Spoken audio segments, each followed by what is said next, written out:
almost perfect timing. Where the hell did my wine key go? There we go. All right, got that going. Awesome. Hey, feature. Can everybody hear me? We good? We good? We live? There we go. Who am I missing? Hi. Welcome, everybody. Oh, there we go. Hi, Cat. Hi, Kitty. It's almost like I knew what I was doing there. I just didn't get my wine open in time. Second. Yeah, for like half a second. It was like as we were switching over. But yeah, mods, Don, mods on both sides of the co-stream can do that. Whatever, welcome everybody. My name is Kdog57. For those of you guys that don't know me, on Charlie's side, for whatever reason, I'm that random mod that comes through and makes a couple of inappropriate comments and then leaves. So yeah, hope everybody's doing well. It is Wednesday. It is Wednesday, so that means we are doing Kdog After Dark. I have my priority going right here, which is opening. After Dark. Oh, something like that. Yeah, exactly. I have them being made. All right, they're in the process. All right. They are being made. But without further ado, let's switch over to the fun side of everything. So, as per usual, tonight I am hosted by my lovely co-host down over there, bottom left. There we go. I got to remember that because it's my right. I got to point at him to my right. But there, bottom left is Shredder OG. Everybody say hi. Hi, Shredder. Hey, girl. The gentleman who's my bottom tonight is Disciple. Charlie's not ready. Charlie, this is what you got. You've been in chat before I don't this. know if I was. I don't know if I was ready for that one. I have to mix it up every week. I think I need to go. I feel a migraine coming on. It's because you have not opened up a drink yet. That's why. That's why. I had Dr. Pepper. It's not the same. It's not the same. Dang it, Charlie. I wanted Dr. Pepper. It's been like 3 weeks since I had one. Oh, that's just terrible. What'd you give it up for Lent or something? What? Huh? Give it up for losing weight. Yeah. Damn. That's a good one too. Yeah. And then, of course, special guest this evening, my favorite Fortnite streamer across Mixer, iCharley. Do not put that fucking juju on me with this shit. I'm saying it really early in the feature. Nobody's in here yet. It's fine. It's fine. I hate y'all. I hate you. Right. I hate you. But honestly, guys, Charlie, one of my oldest friends here on Mixer, I mean, really only surpassed probably by like D and like one or two others, met at South last year and hit it off, and you know, they fell on each other. There's stories that have been told many times. But yeah, Charlie, give us your quick synopsis so we can start getting into everything. But what do you actually play? Not Fortnite. We all know it's not Fortnite. She doesn't play Fortnite, guys, at all. It was a joke. It was a joke. Hello? I don't even have it on my Xbox or my PC. I fucking detest that game. That's rude.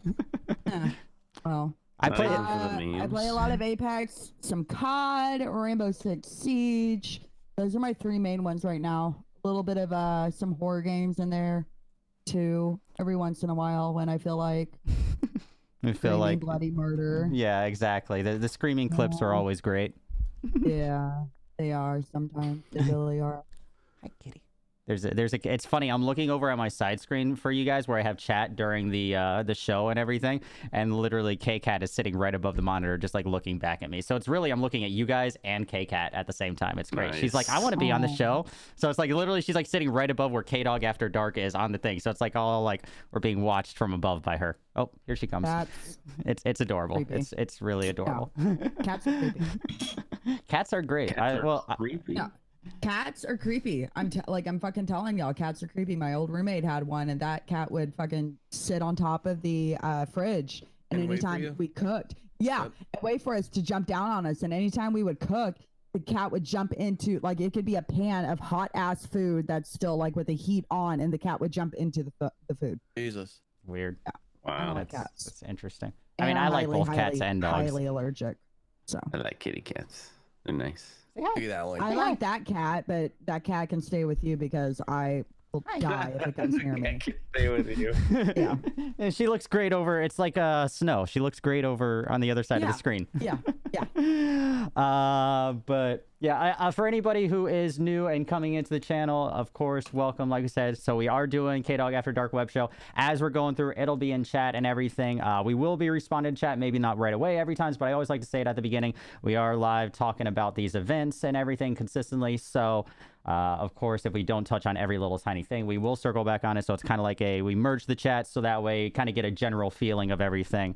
But we still love you. We're not ignoring you. We promise. If you have any questions that we don't touch on throughout the show, link is there for the Discord and everything, and it'll keep going up. If you have anything we don't touch on, post it. There's a live section in the Discord that we circle back on at the end for anything that we may have missed or any topics that you guys want to cover a little bit more.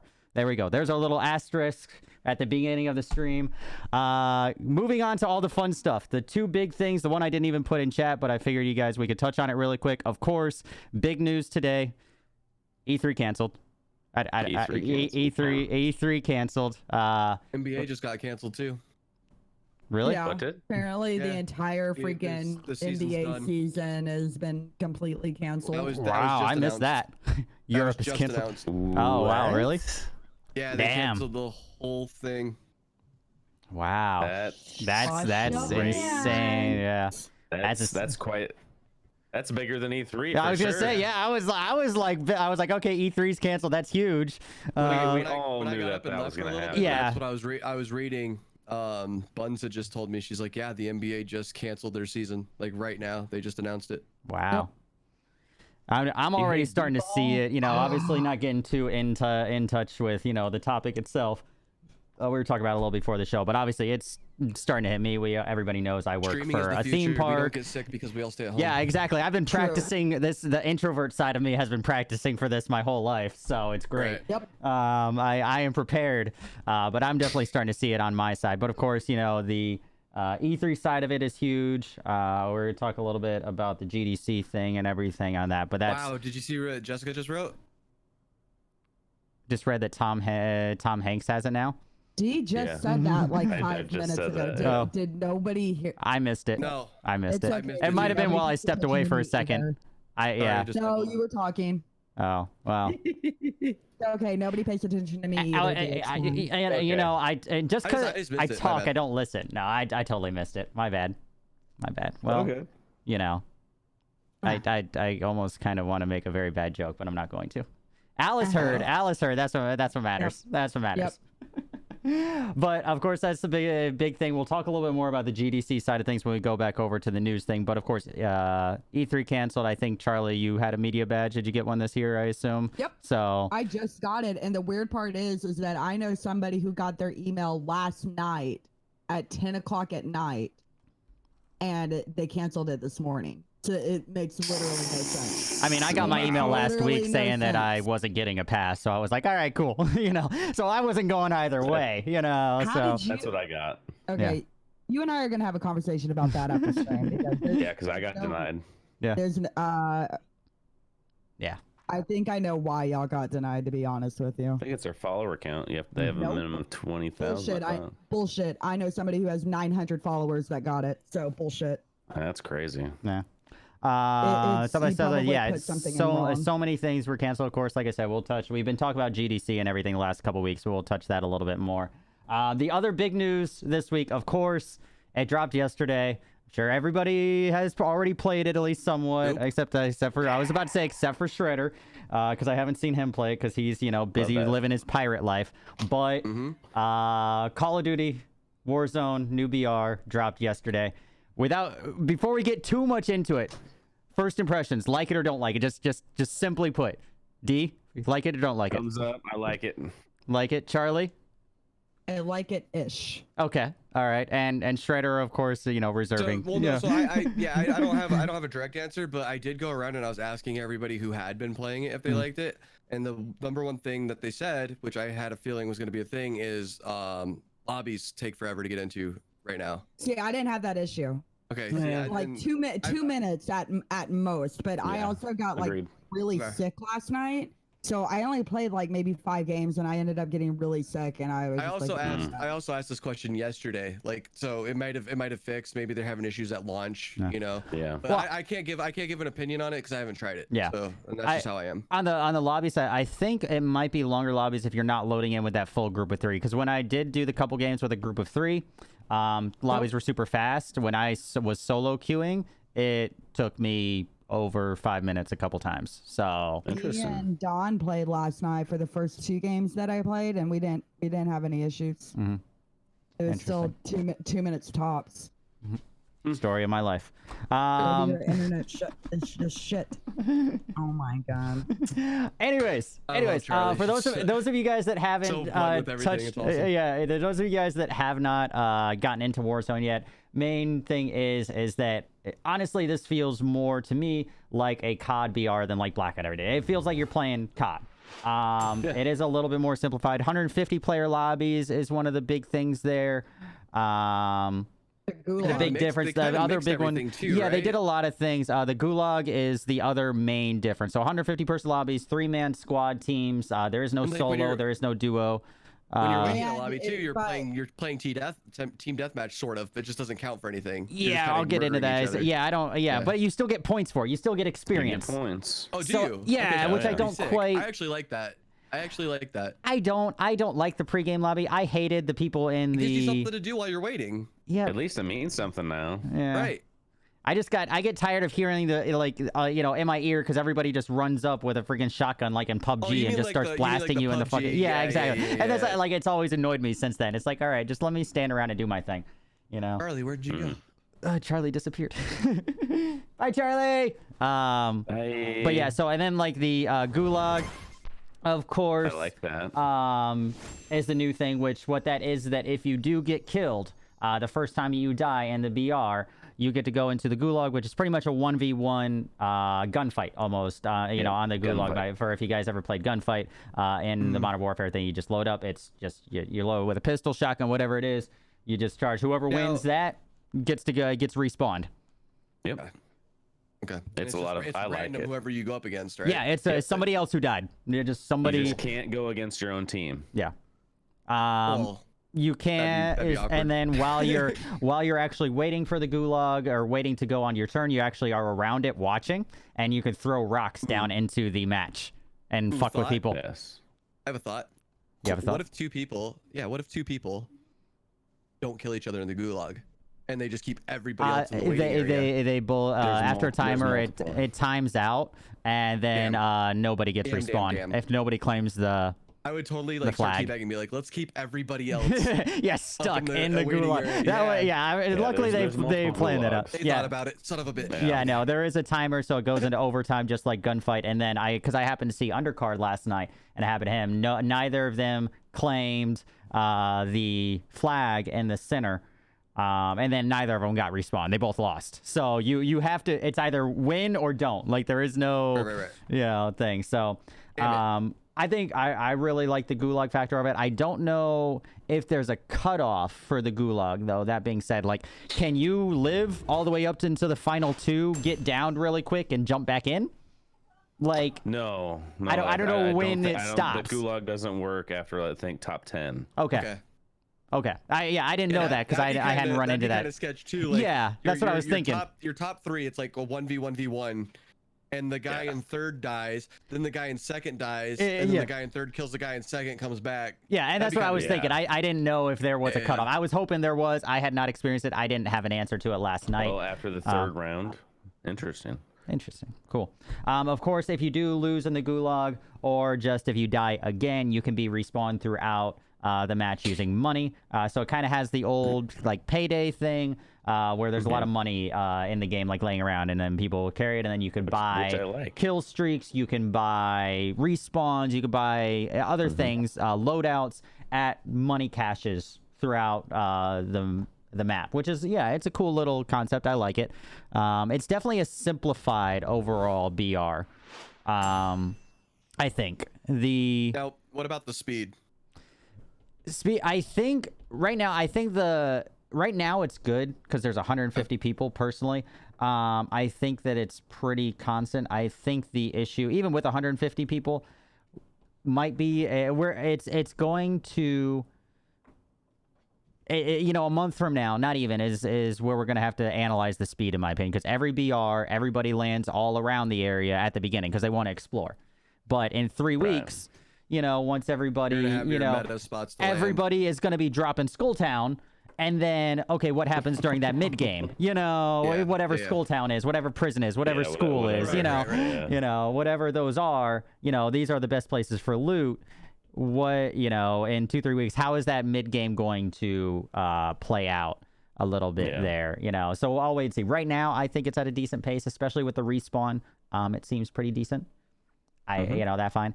Honestly, the jumping in factor of it is great. I don't know. She disappeared. She's like, fuck this shit. I'm out. She was here a second ago, and then she disappeared. She's hugging her roommate again. Awkward. But I definitely want to try it. Am I gonna stream it? Probably not. But I mean, you guys know my thoughts on BRs in the first place. Yeah, you're not a huge. I like playing them with you guys, but I don't like streaming them. Yeah. You like them when you like them, and then you get addicted to one game at a time. Yeah. No, not even that. Yeah, you do. I mean, kinda. What other BR do I play a lot? I mean, you go through like a phase and you'll be like, all right, I'm gonna play Apex, and you like it for like 4 days, and then and then it's like, all right, I'm gonna like Fortnite for like 5 days, and then a week. I'll be on phase for the wrong reason. I'm like, wait, this is phases of games. Oh shit, this isn't BR phase. This isn't Sea of Thieves phase. Fuck, my bad. It's overall. And people have been asking me ever since chat last night. Personally, overall, I'm very about it. I'm trying to reserve my judgment because also I didn't really like Apex when it first came out either. So I'm trying to give it. Sorry, I'm here. Give it time. I figured you were busy hugging your roommate. Yeah, we're issues. Heard hugs. Been playing this since 2015. Psycho girlfriend. Aw. Yeah. So if I randomly do that again, I'm so sorry. But it's okay. Oh, hold on. That one was a puppy. I heard a puppy on that one. She looked at a puppy. But I think the drop section of it, like the dropping into the map, is the best part. Honestly, I think the way that they did the whole drop mechanic and the map, the overlay, the parachute, cutting it, being able to shoot in midair while you're dropping in, the flying over the map and actually having the map be able to see where you are dropping, like it has all the names from above. I think that's awesome. I think that was really cool. Boxes are no more compared to Apex. They did the Fortnite mechanism of it just all fucking explodes. Yeah. I like that. Yeah. I really dig that. I think it was a good call. And yeah, because then you can see all the loot that's on the ground. You don't have to worry about, you know, going to a box, dying, trying to search through it and figure out what's there. Yeah, you can literally just run right through everything and pick up the resources. Yeah. And doesn't it automatically pick up ammo for you? Yes. Yep. Yeah, ammo, money, all that kind of stuff will automatically pick up. Ammo, money, armor plates, all of it, it should pick up. Yeah, which is... Sometimes the armor plates don't. Like, if you don't have one armor plate, it won't automatically pick it up, which I think is weird. But once you have one, it automatically picks them up. I don't know if that's just a bug or... Oh, I didn't know that. I was constantly picking them up, so I think because I assumed... Shared, or how does that work? Like, if ammo you can drop, it is not shared. Auto pick up ammo that you need? No. Or does it pick all up ammo. Everything? That's kind of thing, though, because like, what if I'm right behind you and you accidentally pick it up and I don't? You can drop it. Especially on PC, it's super fast. Yeah. Yeah, but okay. I'm just saying, like, what if I pick up a gun, you accidentally pick up the ammo, and I need that ammo, like someone's shooting me? It's really quick to drop. I mean, I think that isn't gonna. I get what you're saying. It's quick to drop on Xbox too. Yeah, I don't think it's that. Yeah, it doesn't. That one's not a huge concern. I can see what you're saying, but yeah, that's a really easy thing. Yeah. But let's see, I've never died to fall damage yet. I cut my parachute a little early one time. It's definitely been reduced. I don't know how to fly on any game, so I'm fucked. I cut my parachute a little too early, and Yeah, I fucked up. The rest is history. Yeah, but you can redeploy your parachute by jumping off even like a tall building. So if you're that high up where you're going to take damage, well, I'm just saying, if you're that high up where you're going to take fall damage, you could just throw out your parachute for a second, and it's like almost like Fortnite style. It just pops open your fucking thing and you just float right down. You can do that in Blackout too, right? Blackout, it came up later, but it also was like weird. You had to be running first and then the wingsuit would deploy. Like there was a weird middle ground. Okay. I feel. Hey, my bot's shutting you out. Yeah, there was a weird middle ground, I feel like, for Blackout. I don't like that if you are sitting in a lobby that it pings and you hear the noise when people are leaving. Like when I was having those scenarios of a lobby taking a while, it'll load into a match and be like 80 people ready, 90, whatever. But if people start leaving, there's a noise for every person that leaves. Oh. So the longer that I sat in lobby, I never heard a noise. Like, I think y'all are like, oh no, Bo was saying something about it last night. I was like, I don't hear anything. No, it was driving me nuts. No, because we were sitting there in lobby, the longer lobbies that were like 5 minutes. It was like ting, ting, ting. And, as people were leaving to like restart a new lobby queue, because they were like, I'm not going to sit in this queue. I'll start a new one. And literally, so I'm sitting there for 5 minutes just listening to tink, tink, tink, tink, tink, just over and over. And I was like, oh my God, this is fucking terrible. Like, that's awesome. I hated that. There's no option to turn that off? Yeah. I don't know if there's an option to turn it off. I feel like that would be like a random weird thing to have as a queue on and off. Like, why would you even have that? Motion blur, but we have to turn that off every single fucking time. True. I mean, that is a valid point. But motion blur is just fucking terrible. Motion blur, I think, is good for single player games. I don't think it's good for like multiplayer games and things like that. It's very good for immersive games to get you in the feel for it. But multiplayer games, I don't think motion blur should be in there. Where's the fucking motion blur? Turn off get those frames. And I wonder, because I've always had motion blur off, and I'm wondering if that's what made me so sick last night. Probably. I get motion sickness from that feature a lot. But I'm wondering if it turned itself back on somehow. Because I got violently, like, I thought I was gonna projectile vomit all over my keyboard. My settings reset when it updated to BR, so probably some of mine did. Not all of them, but some of mine did reset. And I noticed what it was because I was so and it was like after the second or third game, I got so sick and I was just like, guys, I'm going to puke. Yeah, so the parachute deploy and undeploy is not the same button. I play on keyboard and mouse. Yeah, I would say because keyboard and mouse, there's 17 different buttons for everything. Yeah, it is different on a keyboard and mouse though too. Space bar to deploy and then C to cut.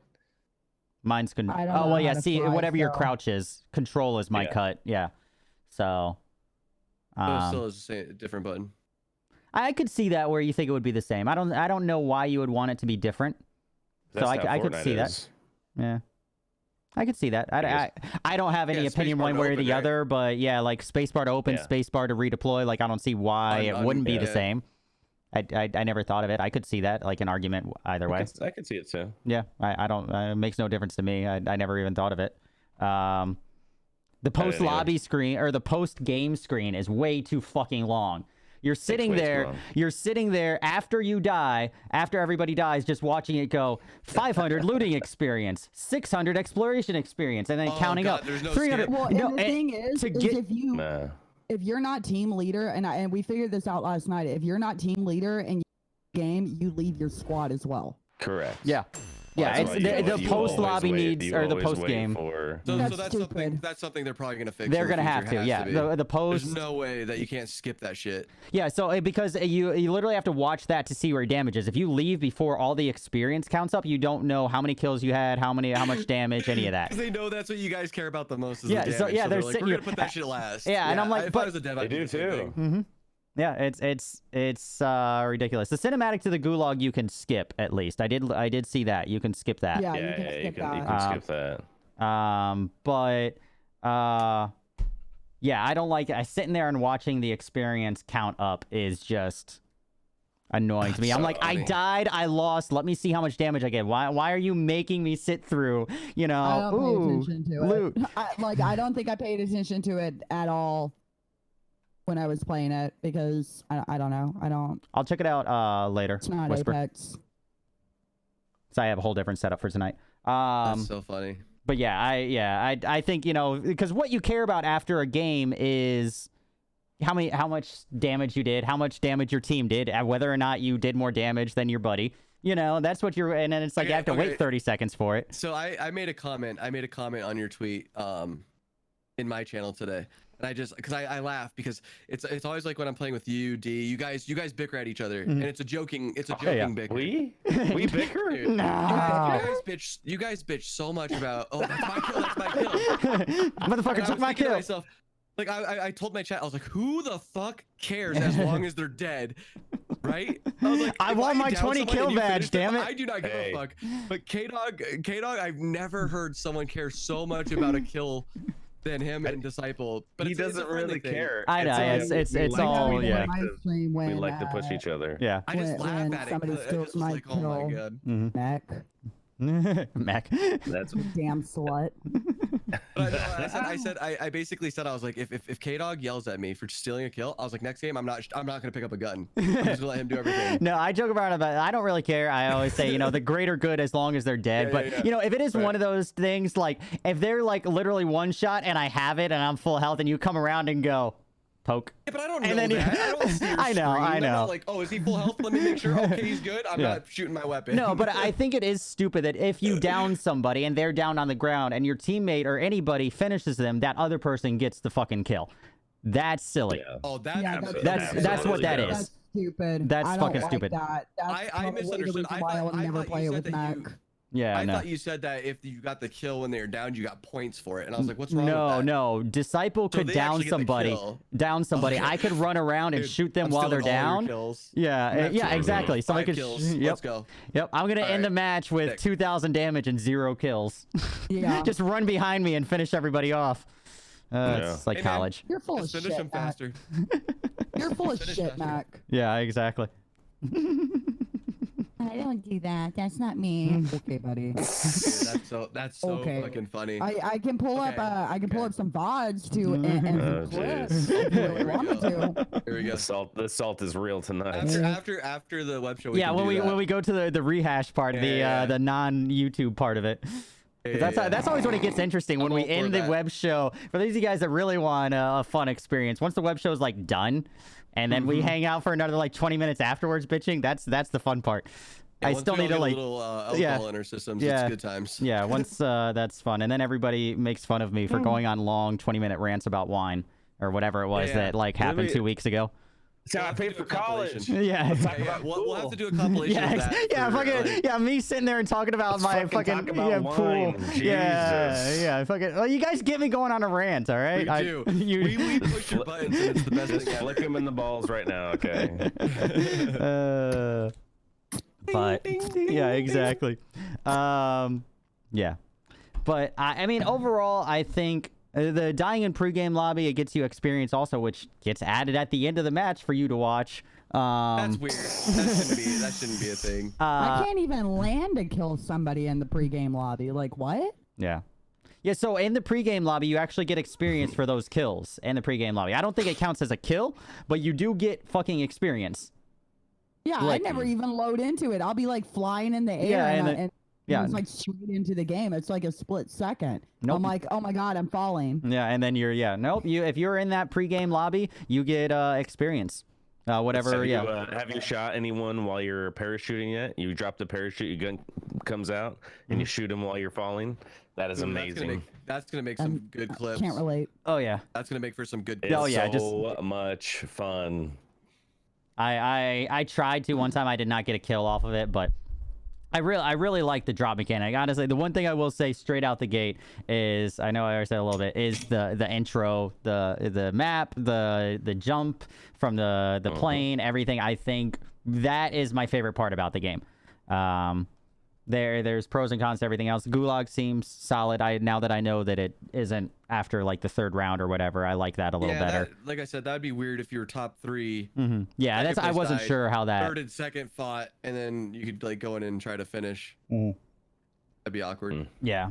So I didn't know how that worked. I do like the fact that they merged every game mode into this. So you got TDM in the lobbies, you got gunfight in the middle of the game, and then you got the BR. That's pretty cool. It is this BR feels more like COD than Blackout ever did. Like this feels like a Call of Duty made a made a BR. I think Blackout was their attempt to maybe mimic PUB too much. Right now, you're gonna have to pay for it after a week. I thought someone was saying that. I could be wrong. I haven't heard that. As far as I know, it's free. Free is free. Free. Yeah, it's free. Free. I just someone came in and said it's only free for now, and then it's gonna have to be a paid for thing if you didn't have the season pass. I haven't heard that. I've only ever seen that it's free to play. I doubt they would make it like pay to. That would kill it. I think to really stand up right now in the current market, and that's why like Blackout. That was one of the things too. Blackout, you had to have the game, and I think they know that right now BRs are free to play. It just is what it is, you know. Apex, Fortnite, you know, Spellbreak, you know, all these they make all their money off of skins. Skins and cosmetics and all that kind of stuff.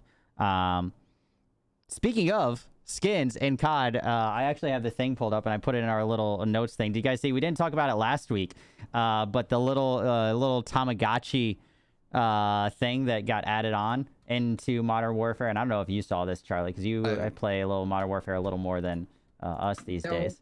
Oh, I love Modern Warfare is the only COD that I actually like. Ugh. I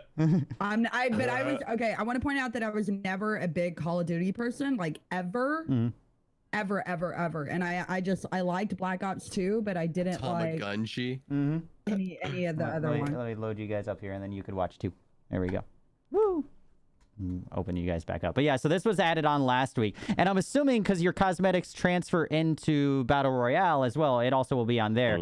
But it's a little wristwatch thing that is literally I don't know why it's going to my monitor right now. I did see this. So it's like a cosmetic wristwatch thing that literally like you feed it by getting kills in a match. You get when you get kill streaks. That's like there's different little things to. Using the Tamagotchi, a virtual pet for your wrist with a high-tech this is a cosmetic in game. Oh, I thought you were saying like you could buy this. Oh no, it's while you're playing and you're just feeding it like. That would be awesome. That like it syncs up somehow to your account. Yeah, no. That's what I thought you were talking about. That would be cool. That would be kind of cool, like a. You should have meant that. Yeah. Okay. Somehow link that up. It would have to be like a Pokemon thing. Pixel. Yeah, Pixel. Right. he did come over Dude, for a minute. Probably could make a bot like that. Probably could. Yeah. Like you know how they have those things on the bottom of your screen? Like some people have those little pixel things on the bottom of their screens, and it's like named after viewers. Yeah. He same could thing. make something. Yeah. He could make something like that. It's like a kill feeds it, it grows. So like at the end of your stream, you see how big you can get your little pet by feeding it kills. That'd be cool. Yeah. I want it. So this is that would be really cool. But I mean, this is like in game, and I'm assuming it also applies to the BR and everything. So it's like keeping your little guy alive. I honestly hope that this is an in-game cosmetic. I guess it actually ends up being like $20 because I think it comes with other character skin stuff to get it. But this would be worth it to me in game if it actually got like really evil, like if it like started saying shit like during the thing, like after like it got like just kind of like from the kill streak, like you get the kill streak and it gets fed and it just starts getting like little like evil like Furby like noises and shit like that. I don't know, that would be amusing to me. That would be worth it. Like if it actually, because otherwise, like you have to look at your wrist, which is cool, but you know, but it is actually an interactive thing that you can see, which is more so than most skins, you know, in games and FPSs. This at least you can see on your wrist.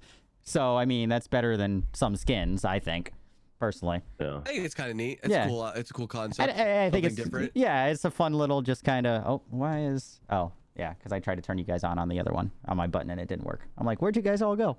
Yeah, I don't know. That was just since we were talking about the skins and I had that pulled up. That came out last week, and I'm assuming it also translates into the BR as well. I don't know why it wouldn't. It's actually a cool idea. I like it. Yeah, little thing. Shredder gives it the thumbs up. Yeah, Shredder approved. Yeah, so that's that. So I mean, and that's rare. I'm just saying. Yeah, that's rare. Yeah, exactly. You know, the little Shredder stamp of approval thing. Like, what was it? The old How I Met Your Mother skit or that episode where they talk about a stamp of approvals and somebody being a stamp slut. He likes it, Mikey. Oh, that too.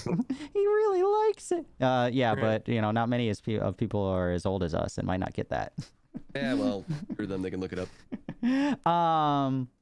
Any other thoughts on the new BR? I wanted to touch base on it at the beginning because obviously that is the hot topic this week. I mean, we'll be playing it after this. I'm excited to watch you guys play that. I like it. I mean, I like I said, I didn't get to play it as much as I wanted to last night because I got violently sick, and then I got off stream and I burped and I was perfectly fine. I don't fucking know. Yeah, so it probably was the most. From what I played, I liked it. It still feels like Modern Warfare. And that's what I said. It feels like you're playing COD, but I don't want to say it feels like big team battle because it doesn't. But I could see like it's just like big team battle, but better. Like it's it feels like a COD. It feels like you're playing COD. The time to kill is weird. Yeah. I'm not sure how I feel about it. I'm waiting to reserve judgment, but the time to kill is weird. Time to kill is terrible. Yeah, I'm.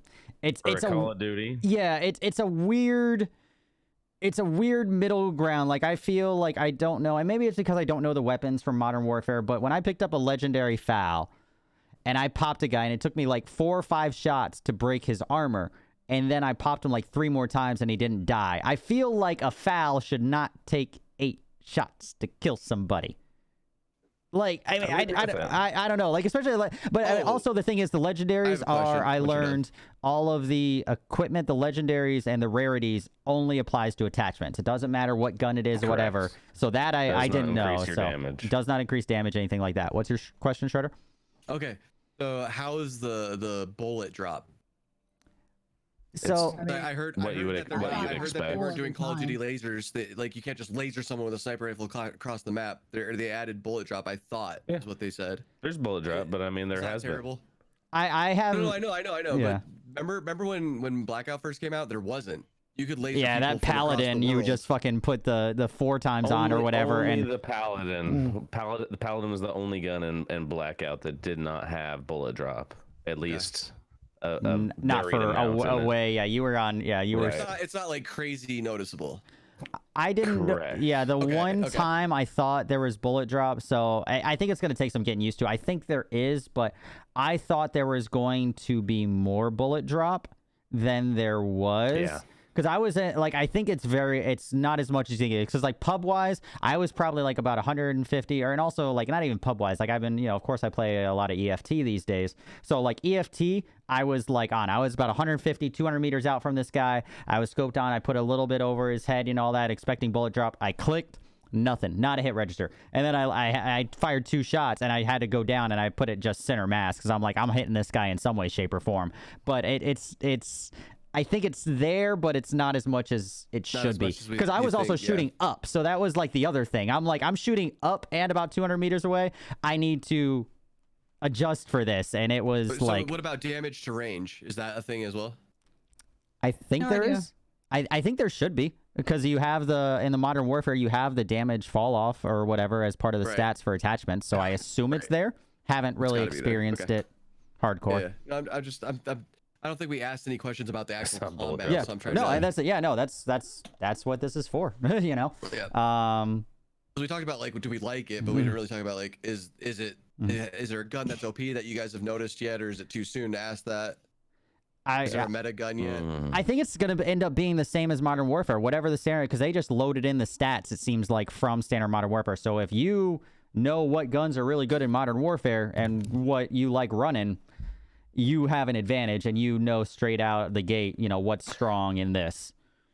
Yeah. People that play Modern Warfare have the advantage because you have those loadouts with everything with every weapon you know how to use, and you can get those in as drops.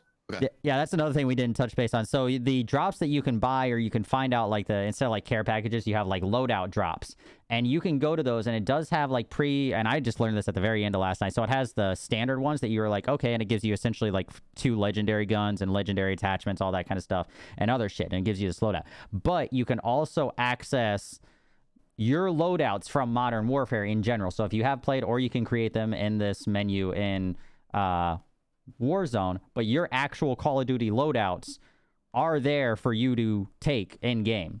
Like you from the box, so you can go there and be like, I want my SMG loadout, and you just load it up, and boom, you're running around the Warzone. This thing is like nothing like we've seen before. Like I said, it's COD. It's it's COD. All right, I might try it. And yeah, and the loadout crate's the only way to get perks. That's the other thing. So the loadout, they're banking on the loadout being. Too? There aren't unless you get that loadout crate. If those loadouts have those perks on them, then you're good. So that's why making those loadouts, you might make just a Warzone loadout. Like this is, I want my ideal loadout. Well, yes, they're kill streaks as well. Like the silence I was able to get outside of the weapon. Well, that's Are you talking? Yeah, but that's like sleight of hand. Yeah, yeah, he's talking like those ones, not like dead silence and all that kind of stuff. It's like, yeah, because I was gonna say, like, I remember you used to pick up the little things and you could hold them on blackout, and then you could use them like end game, like dead silence and stuff like that. Yeah, those are still around to be found, but like the actual like perks for your guns, like the demolition or whatever, like the one where you take less flat explosion damage, sleight of hand, tracker, all those perks. You know, those bottom 3 when you're making a loadout, those are the only way to get them are in loadouts. Gotcha. Yeah, the overkill, ghost, all that kind of stuff. Which is, I'm curious what tracker would be like. I want to make just like a, a loadout just for this. And I made one last night. You throw on the, I can carry 2 main weapons perk on it. Yeah, overkill. And just, I made one that was the AV-50 or whatever, the sniper rifle, and then the M4 or whatever. And I was starting to mod that out. And like, that's going to be my, when I get a loadout package, just fucking run up to it. And here we go. Cool. I'm set, I'm good to go. You know what's in there. You can set up like your favorite weapon. Yeah, whatever works for you and you like it, then you don't have to worry about searching that much anymore. Pretty sick. Yeah. So I think I like that. That's nifty. That's pretty cool. Yeah. It's weird that the guns all have names. I think the rarity of guns. It's like, oh, this is the blue P90 and it's called why can't Devil's it just be a P90? Yeah, like it's like every different rarity of gun has. Yeah, they complicated the hell out of that. And it was like Stormy last night. He was like, "Oh, I have like a Devil's Touch over here." I'm like, I have no idea what the fuck that is. Tell me you have a gold AR, it sounds like a hot sauce. Yeah. Like I'm like, I don't know what the. Past the Devil's Touch. I mean, I'm gonna put it on my wings real quick. Yeah, like I was just like, I don't know what that means. Like, tell me you have a blue P90. Tell me there's a gold AK. Like, I don't know. Yeah, Dragon's Breath, something, I don't know. Isn't that a gun from Destiny? It might be. It might be. All I remember from Destiny is Sunspot. Did I throw Destiny? The Gallowhorn? Hello? I remember that also. But I just remember using the Sunspot a lot. I actually didn't put Destiny out, well, because we talked so much about it last week. But obviously, Destiny came out. About it. Yeah, we talked about it last week a lot with Jaded. She was excited for that. I meant to throw it on, though, because it did go live today. But a lot of things did. Yeah, well, this week. That's what I said. Like, there was, a couple things that, came out this week. Are you, speaking of Destiny, are you going to be playing any of the new trials and new season, Charlie? I know you were doing that for a minute. Osiris, yeah. That was my favorite thing. That and Iron Banana were my 2 favorite things from this one. Yeah. So, yeah. That in the new season. Well, I know still salty about Cade. But... Well, I know. That's what I think. It's like, I know you were kind of feeling it for a minute when, they were doing the Destiny Tuesdays and all that, and I didn't know if you were going to go back into it. Yeah, I've been meaning to, and I've been trying to set up days where I'm going to play specific games, but it's so difficult because it'll be like, I'll say, oh, we're going to do Destiny on Tuesday, and then that day I'm just like, I don't want to play Destiny. Yep. I don't. Yeah, I want to just play Apex or I want to play whatever. I get. That's why I don't have set days. I don't like doing it. Eventually, I want to do I want to probably go back to having like Siege Saturdays or something like that. And I don't know, but yeah, I'll probably get back on Destiny. I still love the game, but it's Trials of Osiris just kind of. Yeah. That's the icing on the cake. Yeah. I said new season, all that kind of stuff. If they bring Cade back, I think everybody will be happy. They're not going to. They're not going to, you say? They should. Nathan Fillion has confirmed that he's not. He's like, I'm done. Yeah. He's not repairable. He's the way he said it is that he's doing that one show. What is it? The Rookie or whatever. and it was conflicting. And then he had a few other projects that he was working on. And they just give him a new voice box and it's a new voice actor. That wouldn't be the same. Fuck you. That's what they did. That was the best part about Cade. And I know. They did that with Dinglebot, and half of the fucking people that play Destiny were like, what the shit? I'm sorry. I hate Nolan Bot. Nolan Bot can fucking suck my tit. Like, fuck you. Why does he get to get so lucky? I fucking hate Nolan Bot. Well, now we know if you want to suck Charlie's tit, piss her off. Yeah, exactly. I mean, Bo does that all I the would time. say Bo. Hold on, wait. He was gonna be here, but Arizona. Why do you think he makes me mad so much? Yeah, exactly. Angry. Good to know. way to Charlie's heart. I'm not. He confirmed that he's not going to do it because there's so many projects that he's working on, and he's working on. From what I can tell, he's working on doing voice acting for another game. He has the Rookie that he's doing, and then he's trying to get it's a fan made like preview of a game, and I'm like completely blanking on what it is. And he's like the main character. It's like or not Lara Croft, but it's like the same style, and I cannot think of the name of the game to save my life. I always are you talking like made preview, like an Uncharted type of thing? Uncharted, thank you. That's what it is. I would say I could see him doing Uncharted. To get that actually like into gear. I would say I could see him playing Nathan Drake 110%. I could see Nathan Fillion being like Nathan in that Drake. 10-minute like preview thing that I think they I did. saw that. Maybe that's why I have it in my head. Yeah. Maybe I saw that somewhere because I could definitely see him playing Uncharted. And then I know he's been trying to get with Joss Whedon this has been going on for 12 years since Firefly was canceled to begin with. They're trying to Joss Whedon really wants to get another Firefly. Well, what the last I heard about Firefly is shut up. No. You have no power here. Kick him out of the call. No, we're just the man behind the curtain. Anyways, no, it is not overrated. It is not overrated at all. It is underrated, and if it should have lasted so much longer than it did. But no, I think last I heard is that especially because of what's his face, Shepard and all that. No, Shepard and all that. They could retcon the movie and everything, but because of Shepard and everything else, because Shepard passed away a couple years ago.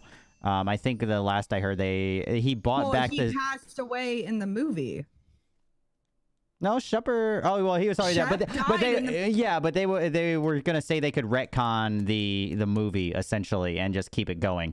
Bring Wash back because everybody else would be ready to do it, but the actual actor is not there. I don't think it would be good because of the way, and this is like completely off topic, and I'm sorry, but y'all got me like set on Firefly. But the way that Wash died was completely poetic. Oh, the way that Wash died was great. Bring him back.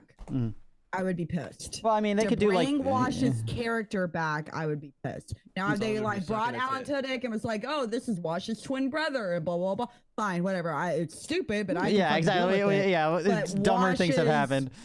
Yeah. Wash's death was one of the most poetic deaths. That, like, when you really think about sci-fi, it's one of the most poetic deaths. Well, especially like he's doing what he loved and he died trying to save his Joss friend. Whedon. Joss Whedon loves to just be like, "Hey, everybody's safe. You love these characters," and then it's like, "Fuck you." That's like Joss Whedon and every fucking thing he's ever made. He's like, "Oh, you love this person? Yeah, they're fine. They're fine. They're great. They're gonna do great things. They're gonna do great things." The fan base not give their opinion on characters ever. Yeah, exactly. It's just like George R.R. Martin with Game of Thrones. Oh, you like this character? Bye. Oh, you like Ned Stark? It's like with Walking Dead. Oh, you like Abraham and you Glenn? Well, that sucks. Yeah. I got so much shit for that. I had a shirt that said Negan Sluggers on it. This group of girls at the mall were like, "You fucking piece of shit! How dare you wear that shirt?" I'm like, "I'm sorry, Negan is dope." Jeffrey Dean Morgan as Negan is probably one of the best casting decisions that's been done. Made. Besides the Lord of the Rings casting, the Harry Potter casting. Oh God, we gotta get Jeffrey Charlie Dean back on the show Morgan. because I have a topic that I just found out about today. But we'll continue, and I'll tell you guys at the end. Yeah, I'll make a we'll note of it. circle. Yeah, I'm gonna exactly. make a note of it right Circle now. back around. Yeah. So I mean, we got a little off talk there, but anything else? Final things for the COD BR before we move on? I think we kind of. No, yeah, we nailed it. There's K-Cat making noises on the mixer thingy. No, I feel like that's a good transition. Yeah, to that's a the good next part. transition. Exactly. K-Cat's like, yeah, because it's yeah. I thought She Vader laid was down on the dying. Go XLR. That's. I was like, Vader, what's wrong? No. I'm surprised. Well, she laid down on it. $10,000 vet bill. No, she always does that, I need and to find my special spot. she walks across and does that, and I think she knows exactly what that button does because as she goes, as she's trying to find a place to lay down, like she walks across the desk and hits it. It's yep, it's adorable. Down clip, bitch. Yeah. Anyways, so COD BR, like I said, I'm reserving judgment. So far, I like it, but I'm not. It's eh. But Yeah. I'm waiting to officially I have say nothing negative to say about it because I haven't Yeah. played it myself. Yeah. I'm with you, Kdog. It's like ask me whether or not I really like it in like a week and a half. Yeah. And you know, but right now it's okay. It's different. It is a lot of different things that could be good. Well, we'll see. We'll see in a week and a half whether or not I go back to Apex, you know, or whatever. But speaking of Apex, I haven't actually fucking played it in like a week and a half because of Spellbreak and Satisfactory and Tarkov and everything else. I haven't even played it since the new patch. So this next topic is all you guys. How is the fucking new patch? Like amazing. I love haven't even Never touched it. well, these two here. Wait. There we go. Those two here. Because what, the new mode, you have all the loot in like the same spot every day, or constantly for the whole week? Yes. Every day. Yeah. The loot's in the changes. same place. No changes. So the loot's in the same spot. The train's in the same spot. The circle is going to collapse to the same place every single game in that game mode. For 24 hours, and then For it 24 changes hours every until it 24 resets. That's hours. what I meant. That's what I meant. It changes the next day though. Yeah. Yeah. Correct. So it's like as soon as you get on, you want to go find the good spot where the circle ends, and you can just run the game For your all day. whole session, yeah. That's Yeah. fucking cool. Yeah. That's pretty cool. Yeah, but then you have all the diamonds and the plats and the preds that see I mean let's the get only sweaty. reason I'm playing it is because I miss Kings Canyon. Like Oh, is it on Kings don't- Canyon now? I thought it was yeah, on. it's on Kings Canyon. Yeah, okay. and that's the only reason I'm playing Deja Loot is because it's Kings Canyon. I don't actually care about any of that crap. I just want to play Kings Canyon. Yeah. I know the I skins still look think really that's pretty sexy. cool. A lot of the skins were pretty cool. They need to put Kings Canyon back into rotation, Yeah. and facts. That's there should just be a rotating, you Yep. know, I would map, probably and play then more that's the way Apex it if is. Kings Canyon is back. Personally, I still think Kings Canyon is overrated, but I agree that I think they just need to add it back in just to make everybody happy. right? I just don't. I like the new map, but I don't know. I like Kings Canyon more. I just that's home. Sure. Yeah. I feel like the new map is better as far as like a strategy wise. Kings Canyon was very basic. It was our first introduction to the game, but it was Right. still great. Yeah. Yeah. Still a great I game. felt like everything Still a great flowed map. really well in Kings Canyon. Like you said, it's very strategic. The second map, Yep. because I'm not very good at the game anyway, but I've died to circle because I was on the wrong side of a mountain, and the zone closed and I couldn't get through. And I was like, what do I do? Like, how do I win this fight? They're Yeah. gonna win because they're on the right side.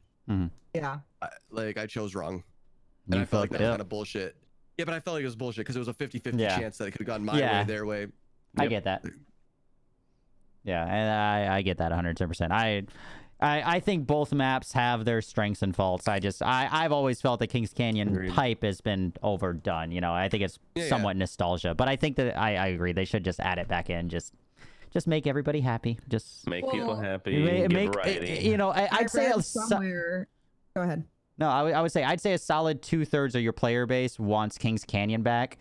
Yeah. You know, I constantly. So just do it. Like I get, you know, there might be negatives, but just you obviously have it there. You're testing it out. Just pull the trigger and just add it back into the rotation. Just be done with it. You know, Maybe Well, I that's what they're read doing. Maybe they're somewhere- seeing how many people play these Yeah. like special games to see how much how many people actually want it back. Yeah. I read somewhere that there are more people playing Deja Loot Kings Canyon than there were for the regular Deja Loot on the new map.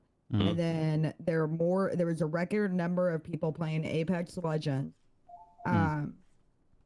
during that, like 3 or 4 days that it came out, that you could play. It was like around Valentine's Day, I think is what it was. And those 3 or 4 days, there's a record number of people playing Apex on Kings Canyon, like coming back to Apex to play on Kings Canyon. So that says that some people quit because they got rid of Kings Canyon and didn't like make it an option. Like I understand why they did it on a like a business level, because like with PUBG, if you like got into the wrong map, a lot of people would quit. Just leave, just be done. But make it an option. Fuck Miramar. Like like how they have you can play ranked, or you can play Deja Vu or Loot, or you can play this map. Right. Or you can choose this map, but it'll be a 8-minute wait. Or you can do random. And it's a 1 minute wait. Random too. Yeah, so you could do one or the other or both. Well, you PUBG actually finally did that for a while, and I think now they got away with it, but you were able to pick which maps you queue into. So just do that. It's like, I'm going to queue. Do you want this map, or both? Yeah, it's like Smite and the different. Exactly. Yeah, pick which. And then when the third map came out, you could still do like the first map and the second map and opt out of the third map. Like you were allowed to pick and choose. It was awesome. Yeah. Yeah, I think that's the way to go. Charlie disappeared again. I know. I'm sorry. It's David Blaine. You're fine. And for my next trick, psycho roommate and his psycho girlfriend. It's okay. It's right there. We're still arguing outside my front door. Fun. Well, at least she came over with permission this time, and I didn't have to call the cops. Well, there you go. Oh, lovely. That sounds like fun. Not. Yeah. You need a front door cam. Oh, I have one. Get a Nest. No, but I mean for the stream. For the stream. Y'all would have a feeling. Okay. Hey guys, look, my Uber Eats is here. Let's see what the delivery guy looks like. Click. Right. Hot? Yeah, exactly. That's exactly where that would go. He's carrying my food, so that just like automatically makes him very attractive. +1, +2. The door's open, baby. And I'm naked. And then as soon as he gives me my food, he's just like automatically completely unattractive. Yeah. Right. You're just like, poof, what the fuck happened? Yeah. He looked so good a minute ago. Instead of the cheerleader effect of a group of girls or whatever standing all next to each other, they all get hotter. It's the Uber Eats effect, where if they're holding that bag of Taco Bell, they automatically get hotter. Right. Yeah. It's a thing. It's a thing. Bell. Next thing, gaming-wise, that we were going to talk about, but I mean, I think we all agree Apex, kind of solid thing there, but the next 2 weeks is going to be all about COD and seeing how that plays out, and then if we all come back, we'll talk about it next week, you know. Yep. Yeah. Oh, man, there's a lot of games coming out in exactly. 6 days. Well, yes, and about 2 weeks. Majority, and because we talked about this a couple weeks ago, majority of games are coming out 320 to 320 and 326, so, or 327. So we'll see. But even still, that's a couple big ones. Oh god, I need to find friends who have a VR headset so I can play Half-Life. Flame, Ice. I need to come over. Anyways, that's neither here nor there. Not Destiny. Division. Shredder. Any thoughts? Have you tried playing the new thing? Have you touched back on it? I went back in with Kdog, and I didn't do like the new stuff. I didn't go to New York or anything like that, but I did like Coney Island and then the theme park. And to me, it was just too fast. It was like you have this like update and you play it, and it's 2 missions, and you're like, wow, this looks like a lot of fun. They did a lot of things here. We played 2 missions, and I was like, it's done. And Doug was like, yeah, now we go to New York, and I'm like, okay, like sure. And I stopped. I was like, but I did try it.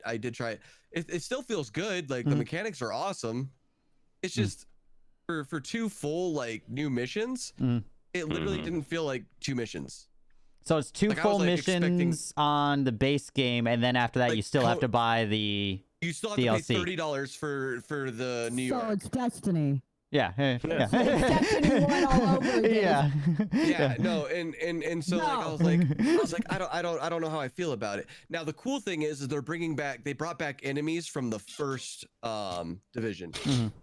So they brought back the cleaners. Okay. And it was Flanker. pretty dope. Fire. Yeah, no, it was so cool because it like just the fact that they're like, oh, cleaners, and I'm like, what? It was like I never left. It's like I never left Division 1. Started shooting them right in the back. As soon as I heard that thing pop, I was like, all right, they're gonna blow up. No more shooting. They blew up, and it was just like I was having fun with that. It's 2017 all over again. Yeah, and then they would go away and they'd bring back the people again, and I'm like, oh fuck, here's these guys with their fucking shields and bullshit. Then it was cleaners again. I'm like, let's go. You know, I just got excited. Yeah. So I'm hoping New York, it's just the old enemies again. That'd be sick to me. If they were like, oh, broken piece of shit. Yeah.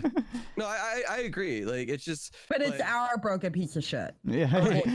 You're a broken Now, if they literally were like, hey, what we're doing is basically the New York DLC is Division 1, just better enhanced graphics and like the characters you have now, I'd be all in again. Like take me back to D1, you know. I mean, yeah, you like that game better anyways. I hated D1, and I could never quite figure out. I don't know. I could never quite figure it out why, but I loved D2.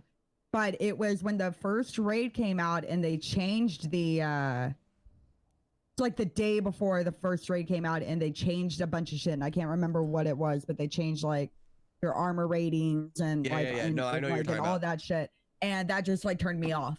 I was just like, how are you going to do that the day before the raid came out? You had done it 2 weeks before or even a week before. Okay. Right. Yeah, you could change your whole loadout gear for it. Before, yes. And I was just like, they changed it back.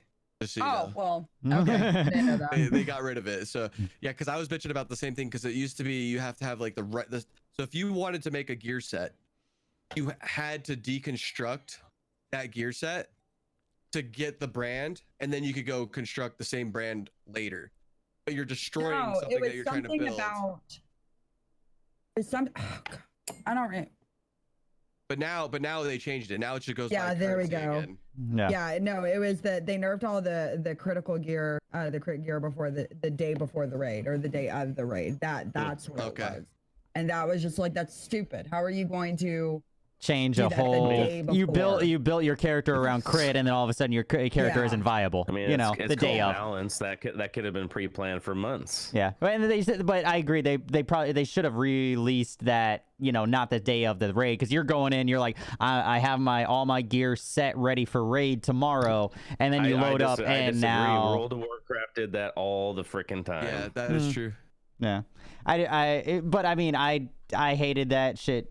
You know, even in that, like, I don't remember it like as all the time. Yeah, I would say, like, I agree that it's part of rebalancing that type of a game when loot is the end game. Yeah, that's what rebalancing is. That's the problem. Is one person makes a YouTube video of this is the most OP build. Everybody goes for that build. Yeah. They want to balance it out, so you're doing something different. You don't want everybody to have the same gear set. Yeah. You want to have different types. So yeah, not everyone can be a freaking fire mage, you know. We can't do the raid if everyone's a fire mage. You have to have that I might be able to find a YouTube shaman, you know, that's in there just throwing his totems down. 110%. No, I agree with that. I agree in this fact of the doing it the day of. Like, I am 100% behind battle or meta changes and tweaking and all that kind of stuff. But if your character is geared this way and you're ready to go in that raid, you're getting ready to load up as soon as it drops, and then you load up and all of a sudden all your gear, the way that you're spec'd, is not viable, and now you have to go change everything. Like, I mean, it's just kind of like a shitty thing. Like, you know, do it a couple days before. Defeating. Yeah, exactly. And then that's kind of what I'm saying. Like, change by all means. Be like, hey, we're gonna change this crit because with the new raid coming out, this is gonna be too strong. That's fine. Change it the week before. Let me change my loadout. You know. Yeah. Don't. My biggest problem is they did it the day before, and it's like. Right. Now you gotta grind to do the raid. Yeah, exactly. Like, before I can get to the raid, I want to do the raid. I'm prepping. I got all this high-end gear, and then the day of the raid, it's like, well, fuck. Now I just wasted this last week grinding for these items. You know. Yeah, and it was everything was completely. Shit, I should have been grinded for this one. You know. Right. Yeah. And it really made it obsolete, or it just wasn't OP. Well, I mean, either or, no matter which way you put it. That's a big difference. Yeah. Actually. Some of the stuff that you like, it wasn't OP anymore, or some of the stuff that you were working for was completely obsolete. It could be, it's either or, depending on like your playstyle and who you were. Like, nobody had time to rebuild their shit because they did it the day fucking before, and that was like. Well, because like Destiny or not Destiny, Division, you were grinding for all that stuff, and then you were spending all your materials to re-roll these perks for crit, for this and that. So if you re-rolled and respec'd everything out for crit, you know, the weeks up before, re-rolled all your gear for crit, and then all of a sudden crit wasn't viable the day of, you know, you find that out. You know, that's my side of it. Yeah, that, you know, that's and I think I agree that it sucks, but I know what Disciple's talking about. Yeah, like, no, I see. All Yeah, the time oh in yeah, a lot of games. I just think do it a week before. Do it a week before. That's all. Before a raid drop. You know, I'll do it. It was just bad timing on the devs' part, but that's all I'm saying. Yeah, just make it that way. I agree with Disciple. It sounded like to me they were gonna do it anyway. They just chose the worst time. To do yeah, it. Exactly. It was just a shitty time. That's fine. They can change it. Yeah, I 100% agree. It was the timing. Yeah. And how that works in the software dev company, the dude's like, well, I have to get this in before you release that new Warzone, right? You know, or the new raid, because it's like they're gonna get through this in 5 minutes if that crit build is still viable. I mean, it's just it sucks. Yeah. I mean, it's like how they nerfed Nomad in Division 1, you know, because that thing you can just. Well, Nomad basically what it was is once you got to a certain health, that was the old gear set, right? It would re-heal you. Right. So you got to low health, you're about to die, boom, you're popped back up. There was if you had all your tech built, that shit would just pop over and over again. So you basically are invincible. So they had to nerf it even more. It was pretty dope. I liked running Nomad when I was by myself, like in Dark Zone, because I had no one to heal me, like no healers. So it was kind of OP. And then they nerfed the hell out of it, and everyone stopped doing it. And then, but then like the number crunchers, people that actually spend time like reading the numbers on gear sets, they found another OP build where you're just splashing the ground with heals. You know, there's always gonna be a balance or a balance issue. Yeah. Someone's gonna find something better. Those damn mathematician nerds. Dude, 100%. It's weird. Dude, like, you want to see that, freaking get into those people who are hardcore into fucking Tarkov and just see all the fucking numbers and the fucking graphs and all that shit. The graphs and like the Excel spreadsheets that are you should have. Depending on this and that. Like, a break. Oh, dude, like every different bullet, it's like, oh my God, like, dude, that changes too, though, right? Constantly. Like majority of them now are all Google Docs. Majority of them now because they're constantly being updated, and it is just insane. Yeah, no, I remember when I was into Tarkov, I looked those up because I was like, what bullet should I be using? Yeah, like, I remember my first beer. Everything. You know? Like, okay, cool, gotta get those. I'm just glad someone does it for us. Honestly. Yeah, exactly. I'm not gonna sit there and read stats and crits and percentages. Like, fuck that. I still play a game to play a game. I don't like numbers. So yeah, but you don't. So Disciple, when you're playing a game, you don't look up stuff like that at all. Nope. Okay, I respect that. That's pretty dope. Tarkov is one of those I think you have to. I you know, majority of games I don't.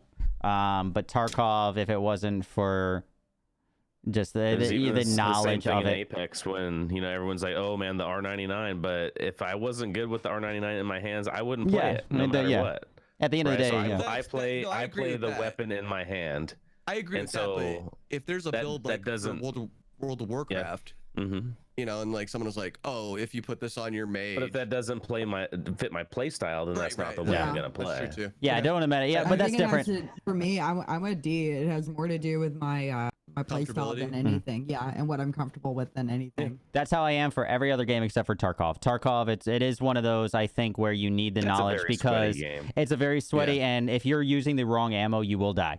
Like there's just because it's like, and that's why, you know, Guy and certain other people that came in and were like, hey, this ammo literally will not pierce any other players you're going up against that are wearing anything over level 3. And I'm like, oh, okay, cool. I mean, now I know. Nice to know. That kind of shit is what you need to know. It's like, hey, you need to be rocking at least this ammo to actually be viable. And I was like, okay, cool. Like, and because that's like kind of shit that, you know, there is no in-game training or anything like that. The closest thing to that is like someone being like, for me, like, oh, Modern Warfare, this sniper one shots. Yeah, but have you seen me try to snipe in that fucking game? Yeah, exactly. That's the thing. Yeah, so I say every other game, I agree with that. What is in your hands, how I like to run, you know, whatever is the meta might not work for me or whatever. And the same thing for Smite. I run into that. Everybody's like, oh, well, meta is this, yada yada yada. You know, and you run into every game. I think Tarkov is the only one where I actually follow the gear charts and everything because you have to be, you know, viable. Again, you will still die a lot.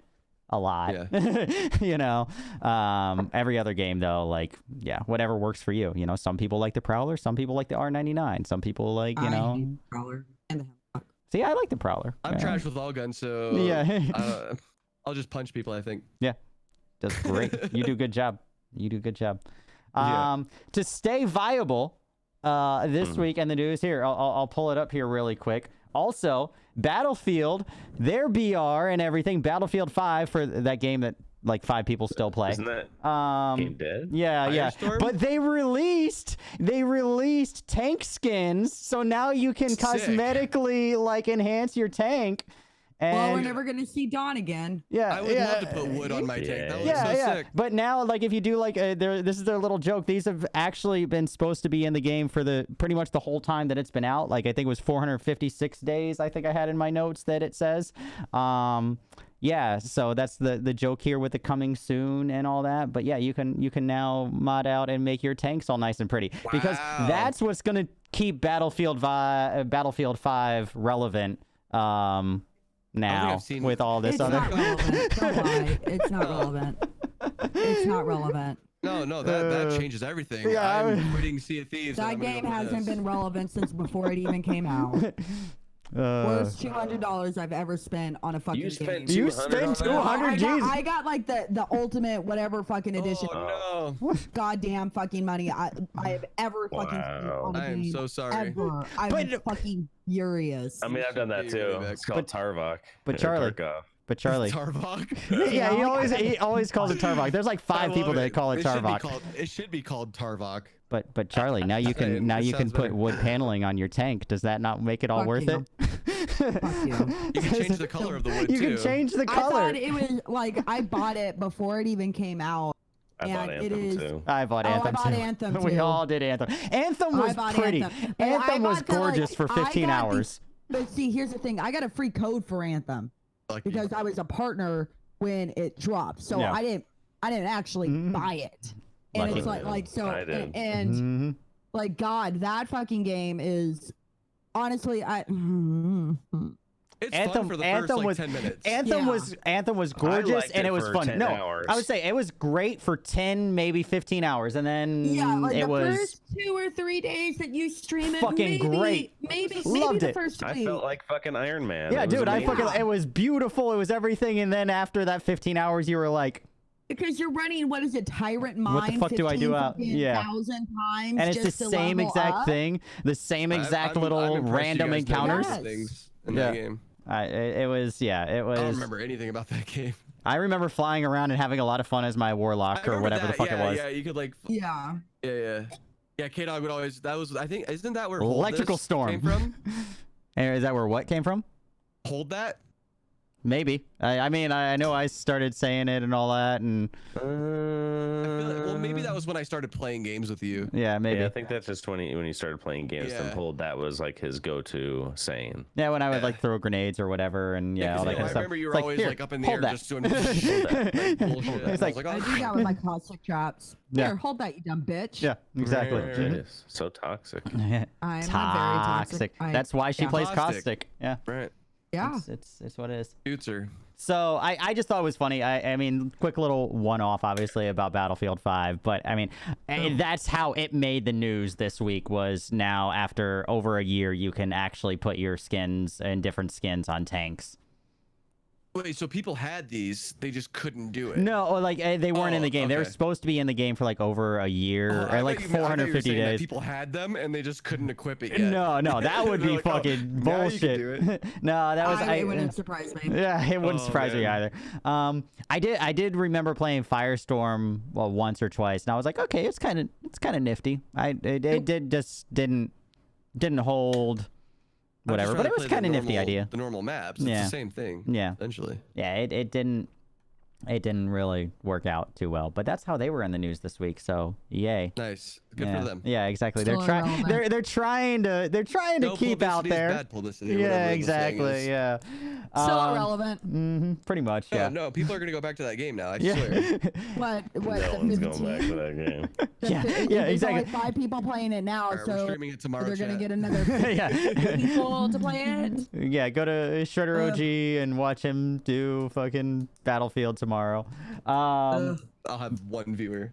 Exactly. Circling I'll back be around, there. I would go right That's down true. my little list of things and all that.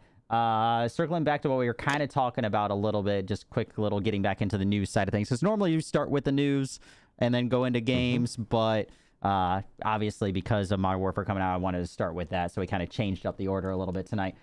News-wise, touched it a little bit, but giggity. GDC was going to be this week. Obviously, we talked about E3 and all that being canceled, but being that GDC was going to be this weekend, what's today? The 12th? It was the 16th through the 20th, right? So it was going to be this weekend and everything coming up. All of the... Where'd my notes go?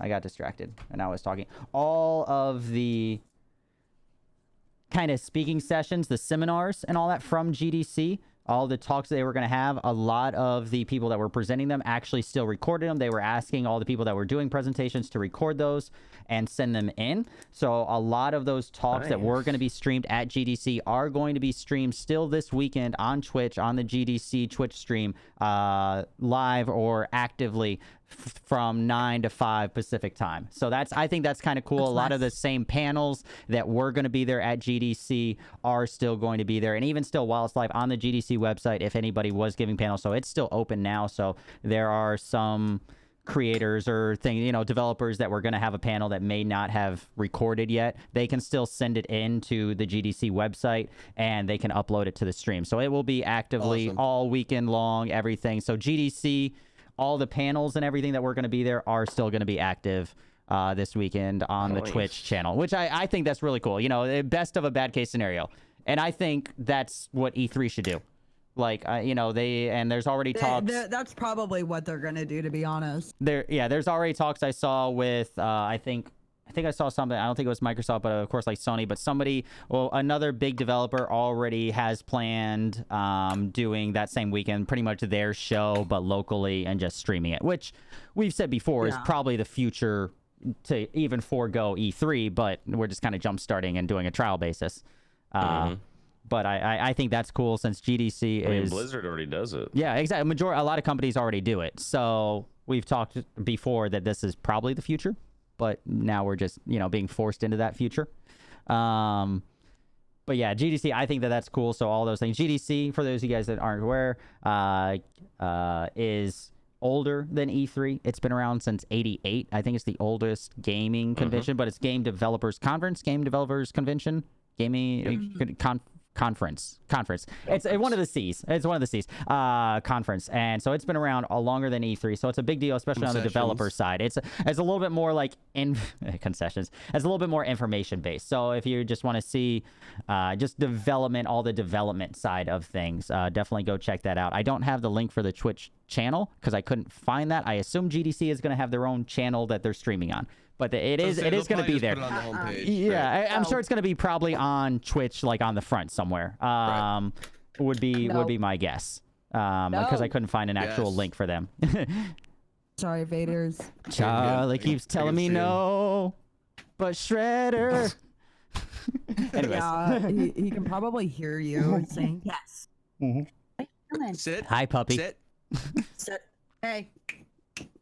Stop. Okay, go. Go. You fucked up. Get out of here. Back up. Puppy. Aw. Boy. Last of Us. For those of us that have played Last of Us, which is a great fucking game, and everybody should have played it at some point. Everybody, one of the best games in the last 10 years, arguably. Like the first game that made me cry in the first 5 fucking minutes. Yeah, storyline. Just Just standalone, great fucking game. Cannot wait for Last of Us 2. That was my big thing about PAX East is that I was waiting for Disciple to tell me how Last of Us 2 was because he was going, and then Sony backed out, and so I wasn't able to get the hands-on take of it. But so that I really hope they upload a demo online or something just to make up for it. But that's neither here nor there. Last of Us is actually now 100% contracted and being made a Last of Us series on HBO with the creators of Chernobyl, the series, are the people headlining it, and they're actually 100% the co-creators, writers, or whatever, is actually Neil Druckmann, I think is how you say his name, is actually, he was the writer and creative lead for Last of Us itself. So he is also writing and making the show. The two of them are making it together, which is good, I think. It's like, so the show is going to actually cover events from game 1, from actually Last of Us 1, and then intermediary stuff, and then some things from 2 is what it is right now. And this is going to be the first TV I've series. I've never played the game, so the show better be good. The show, well, I assume it will be. Yeah, you need to play the game. PlayStation. I've never owned a PlayStation. No, that's fair. Yeah, it's the only reason to buy one. Yeah. There's very few I've reasons. honestly been thinking about like when the second, it's like going and buying the PlayStation, and then when I finish 1 and 2, like I've been considering it. No. But then I'd actually have to figure out how to use a capture card. So one day we'll get her there. Yeah, one day we'll get her to the capture card thing. I'm lazy. I like my Xbox app. It works. But it is. Oh, that's how you stream that. Oh, wow. Yeah, she just does. Yeah. I just use the Xbox app. Yeah. UC and I. She has a capture card though. UC and I have. She just doesn't use it. Yeah, exactly. UC and I have yelled at her so many times. Yeah, I have one. I've just one of my mods actually got it for me, and I've had almost a year probably. And awesome. I'm lazy, and I just use the Xbox app, and you can stream what's going on your Xbox to like a computer, and I just hit stream, and it just like. And it works. And I've been doing that since I started streaming. Yeah. And you can do it with the PlayStation as well. Yeah, I've done it with the PlayStation. Yeah, they have the exact same thing where it just goes right onto your PC. You just capture that. Yeah. Yeah. It's definitely worth a play. 110%. Great series. The funny thing about this is, I guess this is going to be a thing also, besides the fact that I will actually really look forward to the series because Last of Us was great. The fact that the writer is the same writer and creative director of the game itself is awesome. But I guess PlayStation is planning on making TV series because this is the first TV series from PlayStation Productions. And that's like, so I guess they have ideas to expand into the TV marketplace from what the articles and everything I was reading. All the PlayStation IPs, exclusives. God of War. You figure God of War. That could make a solid show. What is it? Horizon Zero Dawn. Oh God, I want to play. That was like the one game I wanted a PlayStation. That's a really good game too. That's a really solid game too. It just looks fucking beautiful. And I think they're probably leaning for all their solo IPs like that. They're probably going to try and make them into series and everything because like this is their venture out into it. But I mean, I didn't watch Chernobyl. Right? I don't know if any of you guys did. I don't have HBO, so I started watching HBO. It. Wasn't a fan, to be honest. Okay. Really like I heard a lot of good things. I'll watch an episode tonight when I go to bed. Yeah, I mean, just see. I heard good things. How quickly you fall asleep. Yeah, exactly. I mean, I heard it was insane. I heard it was an awesome show. So that's all. I didn't really hear any bad things about it. So I'm hopeful for Last of Us. I just fell asleep like 14 times watching it. So. Oh well, that says something. So I think Last of Us would make a good series, oh yeah, well Last of Us, the game, it almost has to. They don't have to do much. They just, the actors have to be decent, because you figure Last of Us was playing through a movie. That was the best part. You were playing through not even a movie. You were playing through a drama series. You were playing through a drama. Games, like everybody knows, I hate too much dialogue. That was one of those games I did not care. You were there for it. The dialogue. Yeah, every cinematic, like you were, and like I said, you were that in was it. the first game. That was the first game that I actually had to turn my webcam off because it got me teary-eyed in the first 5 fucking minutes. I was like, oh what yeah, the fuck? intro. Oh yeah, we can't. Charlie hasn't played, even though it's been out for 17 years. But I literally had to turn my webcam I don't off. like I was like, what the fuck? Yeah, Spider-Man. My uncle had a PlayStation, and I hated it. And that was probably like the original PlayStation. And I think it like had to do with the controller. Yeah, that's my main reason. Oh yeah, but I don't like the controller. You could get an adapter for a. Okay, well back then you couldn't. Yeah. Yeah, that's true. I mean, this was like, I mean, God.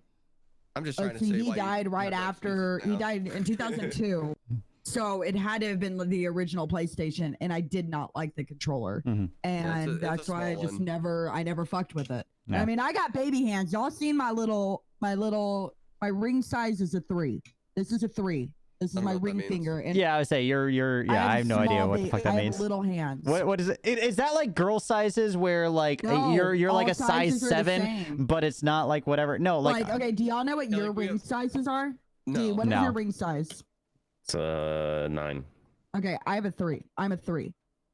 That's small ass fingers compared to these. I thought it was like an actual like, is it millimeters or whatever? Because like I feel like all sizes, not to get totally off tech topics, but I feel like also girl sizes, everything should just fucking equate to actual measurements. But like they're not. Yeah, but it's I think it's millimeters, but it's not like. It's not like how you have girl pants and boy pants. Yeah. It's all the same. Well, girl sizes are fucking stupid. All rings are the same size. Okay, good. Yeah. Yeah, because girl sizes are stupid. That's all I know. Yeah, no, it's not girl sizes. It's like, okay, let's say Shredder is a size 9, and I'll take it. One of my female mods is a size 9. It's the same size. Okay. Yeah, and I feel that. I'm surprised it's 2020 and we still have male and female sizes. I'm just saying. I just equate it all to like the inches or millimeters or whatever. Just be done with it, because I have, especially as whatever. I have had girlfriends in my life. I swear I haven't been single forever, guys. I know it's shocking. But the fact that there's like a girl's, and I've heard the bitching for years and years. A girl's size 7 in one brand is like a girl's size 11 in another brand is a girl's size 3. It's fucking stupid. You know what size I am? I'm a size goddamn 28. That is my fucking waist. All right, and it doesn't matter what fucking brand I wear. I'm a size 28. It doesn't matter, because 28 is a 28-inch waist, and that's just that fucking simple. But 28-inch pants aren't 28-inch pants though. Like, well, 28-inch waist, 28 by whatever. No, that's what I'm saying. But it should just all be the measurement: 28-inch waist by this length, 28 by 30. For men, because there are companies that target females that want you to think that you're a fucking thinner. whale. Yeah, exactly. Or thinner or bigger. And that's they want everybody, the perfect size, quote unquote, size 2. And if you're not a size 2, you're a fucking whale. Yeah. And that's why they fuck you up with that exactly. shit. It's stupid. It's all marketing. It's all getting in your head. But anyway, we're getting off topic. But yeah, it's fucking stupid. We all agree. Let's keep this going. What size are you in sweatpants? Small. No, I've actually gone down in weight, and that's why I started working out, because I'm down to like a size 27 theoretically. Nice, dude. Sick. Yeah, it's insane. I looked like, for those that didn't see my fucking pictures from South and all that, I didn't realize till I got my headshots and all those back that it looked like I was wearing my Big Brother's fucking suit all at South. Everybody was like, "Oh, you looked fine in a suit," and then I realized, well, it's because also I was hanging out with a bunch of people that don't know how you should look in a suit. So I was like, "Thanks for the compliment." If I told you looked good in a suit, doesn't mean shit. Yeah, exactly. Like, I mean, you're just like, "Oh, you look good in a suit." Yeah, exactly. I mean, and that's the thing. But I looked good, but I looked like I was wearing my Big Brother suit, but that thing was tailored to me fucking like a year and a half ago, and it was, I looked great in it. And I looked at my pictures and I'm like, God, I look like I'm wearing like a fucking suit that's too big. Also, super white in comparison. You haven't been going outside like you used to. Yeah, stress, everything else. Have you seen my webcam? Oh, I fucking filter this shit. Don't even, yeah. Oh shit, yeah. You gotta send me that filter, dude. Dude, I adjust the settings, everything. No, I have to make mine more white because I'm red. Yeah, you're red. Me, I got to make it nice and warm. I tweak my settings and all that. Because I hate during winter, especially being super pale. So I like having this little don't give a fuck what tan people think of sexy. me. Yeah. I'm porcelain. Yeah. Well, for females, it's different though, because females, the porcelain look is actually very in right now, so it's all good. I just don't like going outside. Oh, well, I mean that works too. Right, facts, big facts. I mean the fair skin, shit, the NPCs are shit. yeah, everything. The food shit. It's overrated. Shit, it's overrated. Yep. Yep. That's fucking awesome. The grind, yeah, the grind is overrated. No, I love that. Is it cool if I use that, Charlie? The graphics are shit. The NPCs. Yeah. Oh are yeah. shit. 100. Yeah, I mean, that's fine. Yeah. I'm not wrong though. When you think about it, I'm really not wrong. That's the greatest thing I've ever heard. That's fucking funny. Go for it. But speaking of Sony, which is what started this topic. Also, Sony games, just speaking of, since we were talking about how certain games and all that, you don't have a PlayStation. Horizon Zero Dawn, here you go, Charlie, is actually the first title that Sony is releasing on PC. So a lot of some of their exclusives and everything. So they are releasing that on PC. I don't have a date for it. I might get that. I think there's a rough date. Let me see. I have the article here. I'll buy it again. So it's not, but so that's the first one. I would.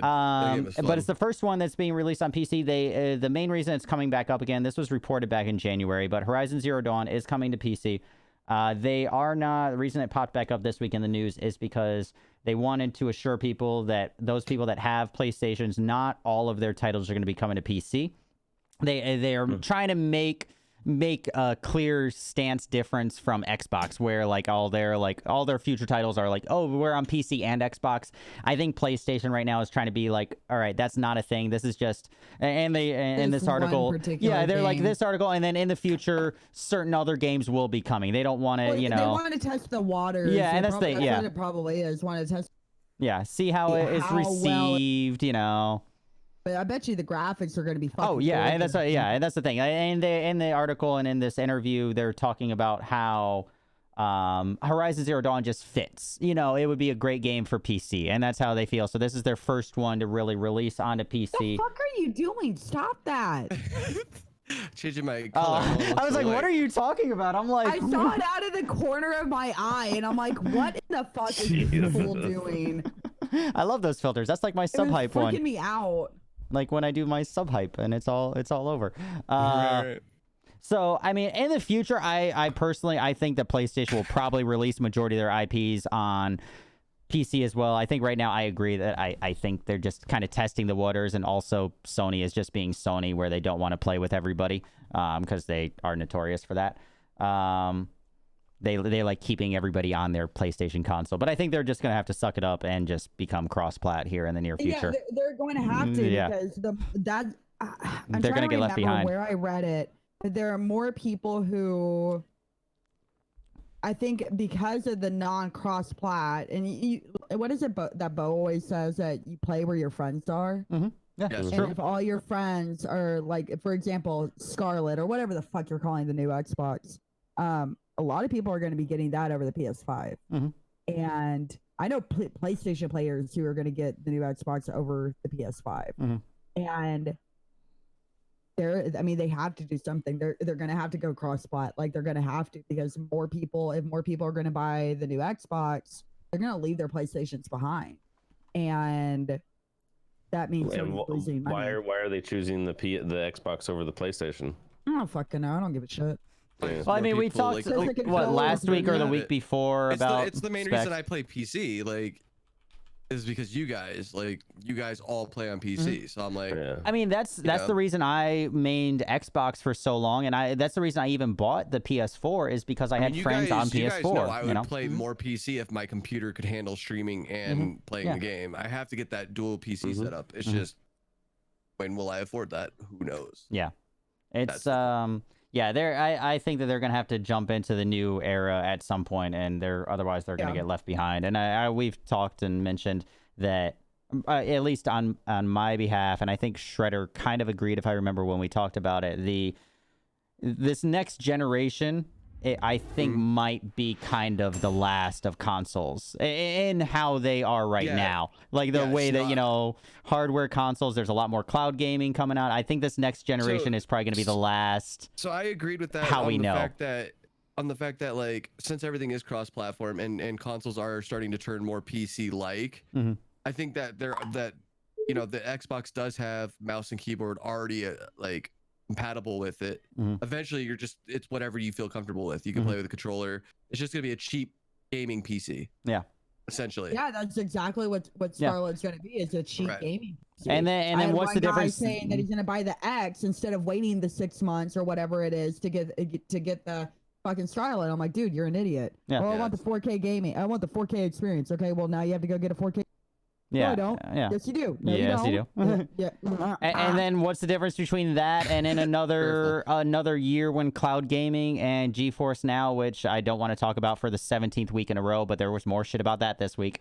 But when that actually finalizes out, like, what's the difference between having the Xbox with decent hardware enough, but then the cloud gaming? Like, I mean, I think this next generation honestly might be the last how we know consoles right now. I think cloud gaming, I think everything else, we're getting on to the pretty much all of them are PCs at this point. Let's, you know, and a lot of things are going cloud based, a lot of things are going that. So, well, isn't the Scarlett supposed to be the equivalent or it is going to be like a Ryzen 3 or a Ryzen 5? I can't remember. It's going to be like a Ryzen 5. Yeah, it's like a Ryzen 5. Is going to be like the S is going to be the Ryzen 3, and then the X is going to be the Ryzen 5 or something like that. And for console gaming as we know it, I mean, we're still gonna have our Xbox controllers and our Elites and stuff like that, but you're basically just gonna have like my $2,300 PC that we built at South. It's gonna, like, I could have just waited. I mean, yes and no. It's gonna. If I wasn't streaming. If I wasn't streaming, I could have waited. I'll rephrase. If I wasn't streaming, I could have waited. There's always gonna be people that, you know, but I mean, then, you know, with the cloud gaming and things like that, we would have told you to wait, to be honest. If it was 110%. But there is also, you know, we like I said, we talked about it. There's also always going to be those hardware people who I want my high-end PC next to me. And even with cloud streaming and all that, yeah, you can get this, but I will want the best of the best graphics. So that market will still be there. But yeah, the mid-range, the people who are buying consoles right now are going to probably transition to cloud gaming and all that in the near future. And because then they're going to be able to get a better product without having to buy a new console, whatever. And overall, because, you know, the PC off in Area 51 is going to be streaming it to them, essentially, you know, off of their RTX card and yada yada. And, you know, and that's kind of the future. You're still going to have you know, for me right now too, like I have to run most of my PC games. I have to limit the frames anyway, basically to Xbox. So for me personally, it doesn't matter if I play on Xbox or PC. It's just the comfortability thing. Like I do like certain games with mouse and keyboard, and I do like certain games with a controller. That's the only difference. Like, I PC Fortnite, and I'll still use a controller. Dude, what I've decided I'm gonna do is I'm gonna get the new Xbox, but I'm gonna start moving more towards PC gaming. The only reason I want the new Xbox is for Hellblade 2. That is literally, like, I decided I was gonna wait until like summer 2021, but then they released that it is going to be an Xbox exclusive, so you're not going to be able to get it on PC. And I'm just like, okay, I guess I'm buying it day one. It'll be an Xbox exclusive for like a month and a half, and then because I mean I could get Hellblade right now on Steam. No, Hellblade the original 2 is not going to be released, period, to PC or anything else for at least 2 years. That was confirmed with an email that I have with Ninja Theory.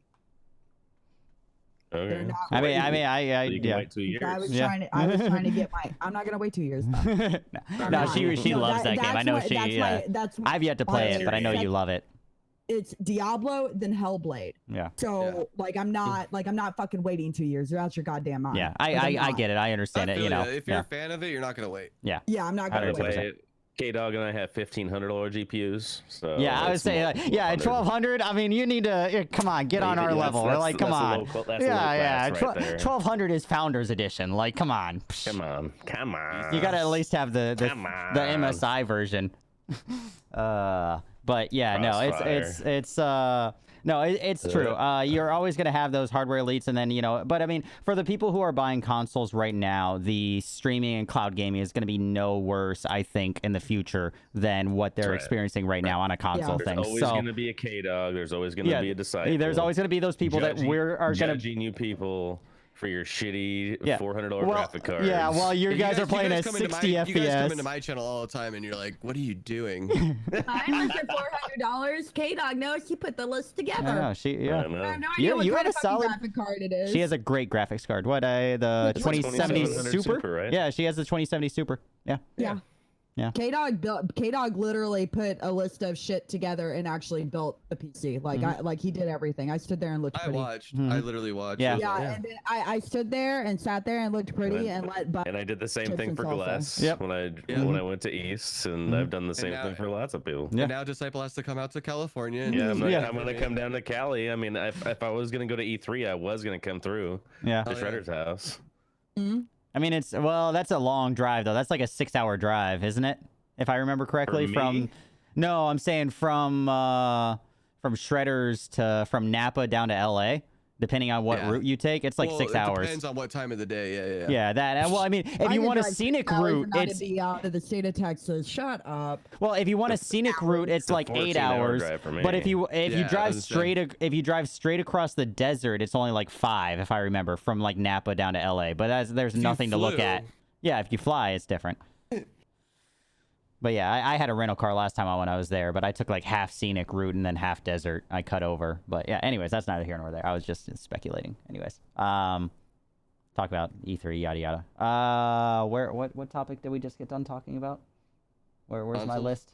Consoles, Sony games. Oh, so yeah, we were talking about Sony and all that kind of stuff, and stuff coming to PC and then not coming to PC, and then we transitioned over to cloud gaming. Up on Xbox, Sony into cloud gaming and whatever. Other news-wise, I normally try to pull these up a little bit ahead of time, but here we go. We'll transition over to this scene or whatever. For those of people who do like sports games, and actually I'm not a huge sports game person, but I figured Shredder would love to talk about this a little bit. This is the best fucking game ever. A lot of my friends play the damn game. A lot of my friends actually who really love sports games love the 2K series. Yes. All the 2K games. So 2K now is confirmed to have a new contract with the NFL. So they are making games again for the NFL coming back in 2021. The main difference is these games, these 2K21 or whatever it's going to be called, these are not going to be simulators. Now we'll get into what that means here in a minute, but yeah. The 2K games are to actually go outside and play the fucking game. Not quite, almost. I mean, so these, in my opinion, I think they're going to be a little bit more arcade. But so the main, legally wise, so because you still have Madden. Madden still has licensing, but Madden has licensing for NFL simulators. So they have, when you think of a simulator, you think, I think of like flight sims where it's as authentic as it's going to get.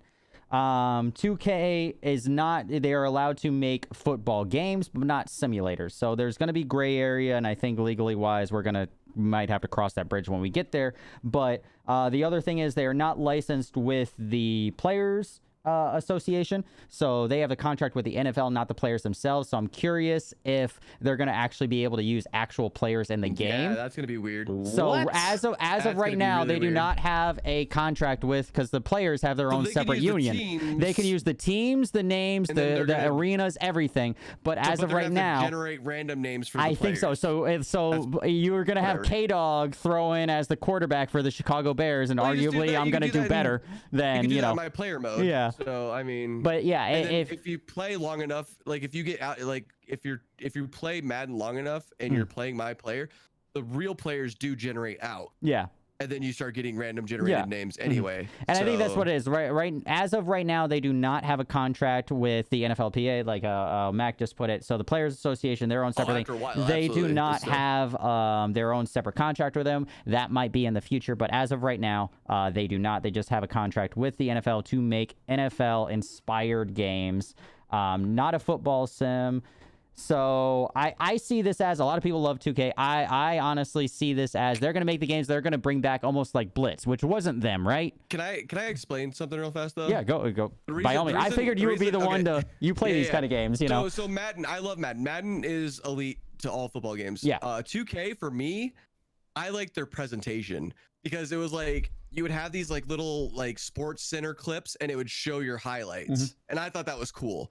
It was like watching your TV, like your players and the plays that you made. It made like a whole Sports Center thing. So it was like you had a top 10 play and the game actually chose it for you. That was kind of cool, right? Other than that, it was weird. I don't know if people remember this game, but you had to like hold your sprint and like build it, and then you could use a stiff arm. In Madden, it's just a hit stick and it's a juke. But in this, you had to charge it. So there's definitely differences. I wish Madden would just form with 2K and just make one type of game, but that's never gonna happen. Well, yeah, that's never gonna happen. I see them what like, I'm saying is they should have took stuff from 2K and put it into Madden, and then this would never be. But I mean, well, I think like Madden is still trying to, and I think that's where the difference in like the simulator, NFL Street, NFL Street, like all the NFL Street was a lot of fun. I remember playing that also. But yeah, Madden is a a simulator. They're trying to be as authentic as possible. Whereas I think 2K now, since they aren't that, like, because Blitz isn't around anymore, Street, all that stuff isn't around anymore.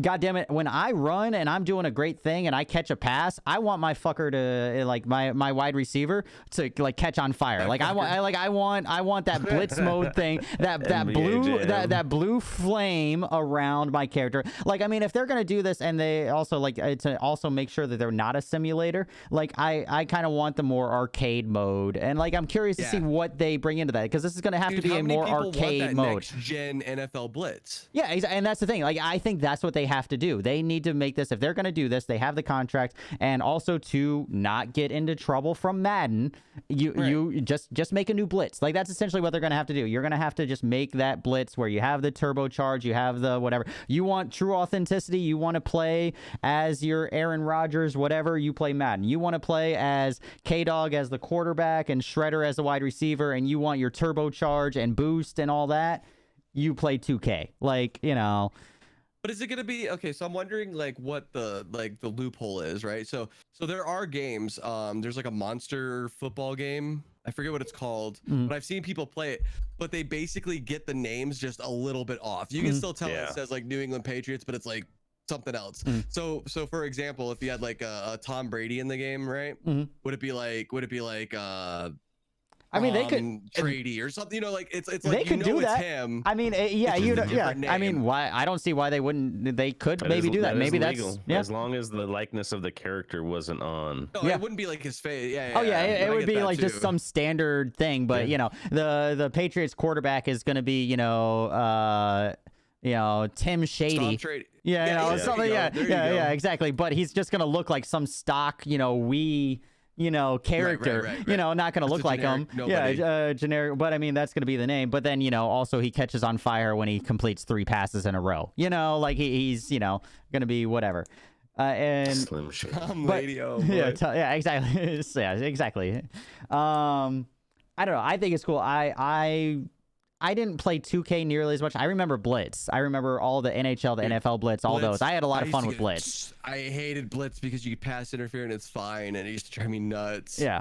Deep ball and your buddy just tackles you. You're like, oh, you fucking asshole. I played NHL Blitz more than anything. NHL Blitz on the original Xbox. Playing as the fucking Blackhawks, just fucking... Dude, MLB Sluggers with Ken Griffey Jr. was dope. Yeah, dude, like all those, like... And that's what I think. Like, and I think that's a good thing that this contract is there for those people that don't want a super sweaty playing a fucking NFL game. And I think I think they need to embrace that side of it. They need to just, since they don't have the simulation, they cannot be a simulation. They need to just... have fun with it. And I think that's what they need to incorporate. Going into what chat's talking about with the NCAA, with this last Madden, they actually introduced a few colleges back.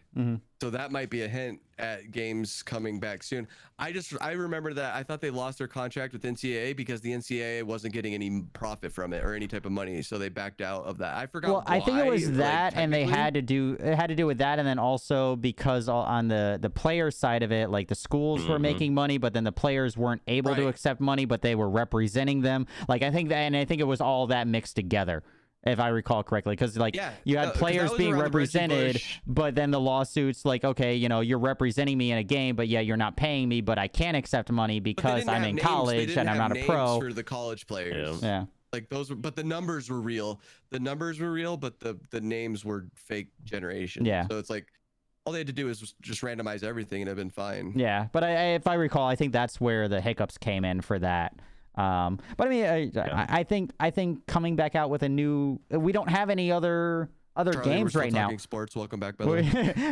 Oh, in that case, and she's gone. I saw her come back. I was like, we're still talking. No, but I mean, that's why I went to go get wine, because I was talking about sports and my eyes were like glazing over and I was falling asleep. So everybody has those topics and all that. The only reason I don't glaze over on most topics is because I'm the host and I try to keep leading on with other things. Otherwise, there are some topics. Last week with you guys talking fucking Destiny, I was sitting there or whatever topic and I was just like, yeah. Right. Cool. I was falling asleep. Yeah, I was like, it's fucking Shredder and Jaded were just going on. All emotional about the shit. I'm like, we were just like, care less. Cool. Yeah, but I mean, that's the fun thing about this web show is that everybody has different things that they're passionate about. A lot of us chime in at different things. Other times we're just quiet because we don't know what the fuck we're talking about. That list, I was like, so I'm gonna have one thing that I know about. But you say that, but you've talked on every topic now except for this one. This is the first one that you have not had really an opinion. So I mean, I know how I know football. Yeah. Like I just don't give a shit about a video game. Yeah. Football. Yeah. Because and video games like that have to do with sports. I just don't understand the concept, I guess is what it is. I don't understand the concept. I honestly think what it is a lot of people growing up dream about being a professional athlete in some way. Yeah. This is kind of like their one. No, not you. I was too accident prone. Right. But other people, it's almost just like this is just their way of being like, I understand the game, because these games, it's almost like you're the coach. You're calling plays. You know, and it's neat to be able to run a play against someone else who's also playing against you, running an offense, like a defense or an offense. So it's like it's a chess match essentially. Yeah, you get to, and when you put it that way, I get it. Like then it makes sense. But I did cheerleading and ballet. I was a cheerleader up until I was 20 years old. I went to school for cheer like that's how I got into Texas A&M, was a cheerleading scholarship. Fun fact about Charlie. And I did drill team and I did ballet dancing. I went to Juilliard for a summer camp. But I was too accident prone, surprisingly, to play sports. So I don't. You would think after all of the cheerleading, Juilliard training, everything else that you just listed, last night, some of the coordination. I sprained my ankle last night by walking. You think some coordination would have like caught on? Like no, it didn't. Like, what was it? In November, I was walking and I tripped over Vader's rope toy, it's a big rope toy because he's a Great Dane, and I fell and I hit my head on the coffee table and I knocked myself out. Nice. I think I remember that. It was like November. I think I remember that happening. Yeah, because I think I remember because you were like supposed to stream that night or whatever. I think I remember in Discord, and then you were like woke up like hours later, and then like I remember that. Yeah. My roommate like saw it happen. Like he was walking down the hallway and like saw it like all in slow motion. He was like, I should probably take her to the. I had a concussion. Like I knocked myself out by hitting my head on the coffee table. No, I was completely sober. I wasn't texting. I was just walking. Just walking. It's similar. It's Charlie. It's similar to my hand story. Oh yeah, with that. Off too much. No, I went. So like our basement where I used to stream. To get to the upstairs of our house, you have to go outside, and we live in the middle of the woods in Northern California, and so it was pitch black, and I tripped over our fire pit. And I split my hand open. See, look. And that was I have scars from West. That was right before South last year. Yeah. I have scars from West. I split my hand open. You can see my bone. I came Yeah. back downstairs. My mom had to call my girlfriend. It was bad. All those scars on her knee from when she was staying with me at West, you know. Yeah, I have one right here. Here. No, actually, that's a normal bruise. Never mind. That's when I fell last night. I went right over. Right there. I know. I fell into a car. Yeah. Moving? No. No. Okay. No. Apparently, no. I got out of the car and then straight up for like a solid 10 seconds, and I just like went. Rusty and Pack both just said that I was standing like this, and I just. Whoop, and I had like a bruise on my cheekbone from hitting the actual car with my face. Yeah. I had a scab like on here. I had a. She was tore up. I was tore the fuck up, and I couldn't wear jeans because it wasn't scabbing over, so I had to wear shorts the entire time. So everybody saw, and they're like, "What in the fuck happened to you?" Yeah, it was I got bad. into a fight with a bear. Yeah, that was the story. Yeah. Yeah, because that was the first night of West that we all went out, and I had been up already for like 28 hours, so I tapped out early that night. Like I left the bar at like 12:30, and then everybody else, like Charlie and all of them, stayed out. I was like, I have been up for like over 30 hours. I cannot keep drinking. Like I had to tap out. So then this happened after that, you know, after I left. The night of the partner party. Yeah, that was the first night. I was fucking trashed by that. By the end of that, I was I drank so much. But that's how I am. Like when I go out of town or go to that, I'll get fucking trashed the first night, and then I'm good.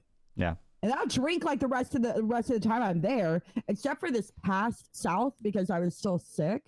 But like I'll get fucking trashed that first night, and then I'm good. Like, and then I'll drink, but I don't get fucking trashed again. Oh no, I just me up. No, Mr. Pack. Actually, Pack kind of. did it. Yeah, kind of patched you up.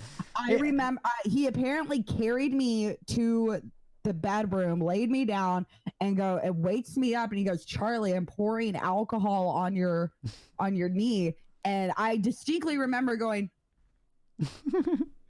just smiling and giving him. I don't remember anything. I out. That's awesome. Yeah, I was done. Like, this was like 6 o'clock. Yeah, I don't even think you made it. Yeah, I don't even think you made it back to our place that first night. You were, I would say you were over there, and then I ran into you. She showed up to actual PAX like for an hour day one. No, 30 minutes. I was like, she showed up and she was like, hungover. I don't get hungover. I stay drunk. Yeah, and she I was done. Hungover like a motherfucker. Yeah, I was like, there are too many people here. Yeah. All of you fucking stink. I'm going back to the fucking hotel. Yeah, like I saw her for like half an hour at West the first day. Me, I was just like, I got my nap in. I'm good. No, I was done. I was like, all of y'all stink. I don't like half of you because y'all are fucking talking to me. So I'm going.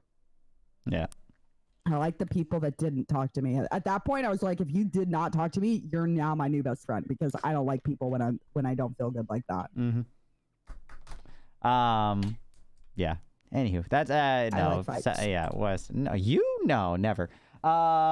But yeah, so I think the circling back around to the actual main topic was simply put, I think the 2K thing will be good because it'll be nice to have another section of games, whether it's 2K, whatever, for NFL, also for NBA. Do it with random generated names. It's gonna be like a knockoff. They're gonna have to make it. They're gonna have to build off of the arcade style, the fun side of it. Well, you know, to be. Seattle Supersonics. But I think it will be good to have some competition to Madden. You know, simply put. I don't think it'll give it any competition. Well, maybe competition. I don't think competition is the word. While they continue to talk about this, we can take a drink every time. Madden. I don't think a competition is maybe not the best word, but I think it'll be nice to have another option on the market.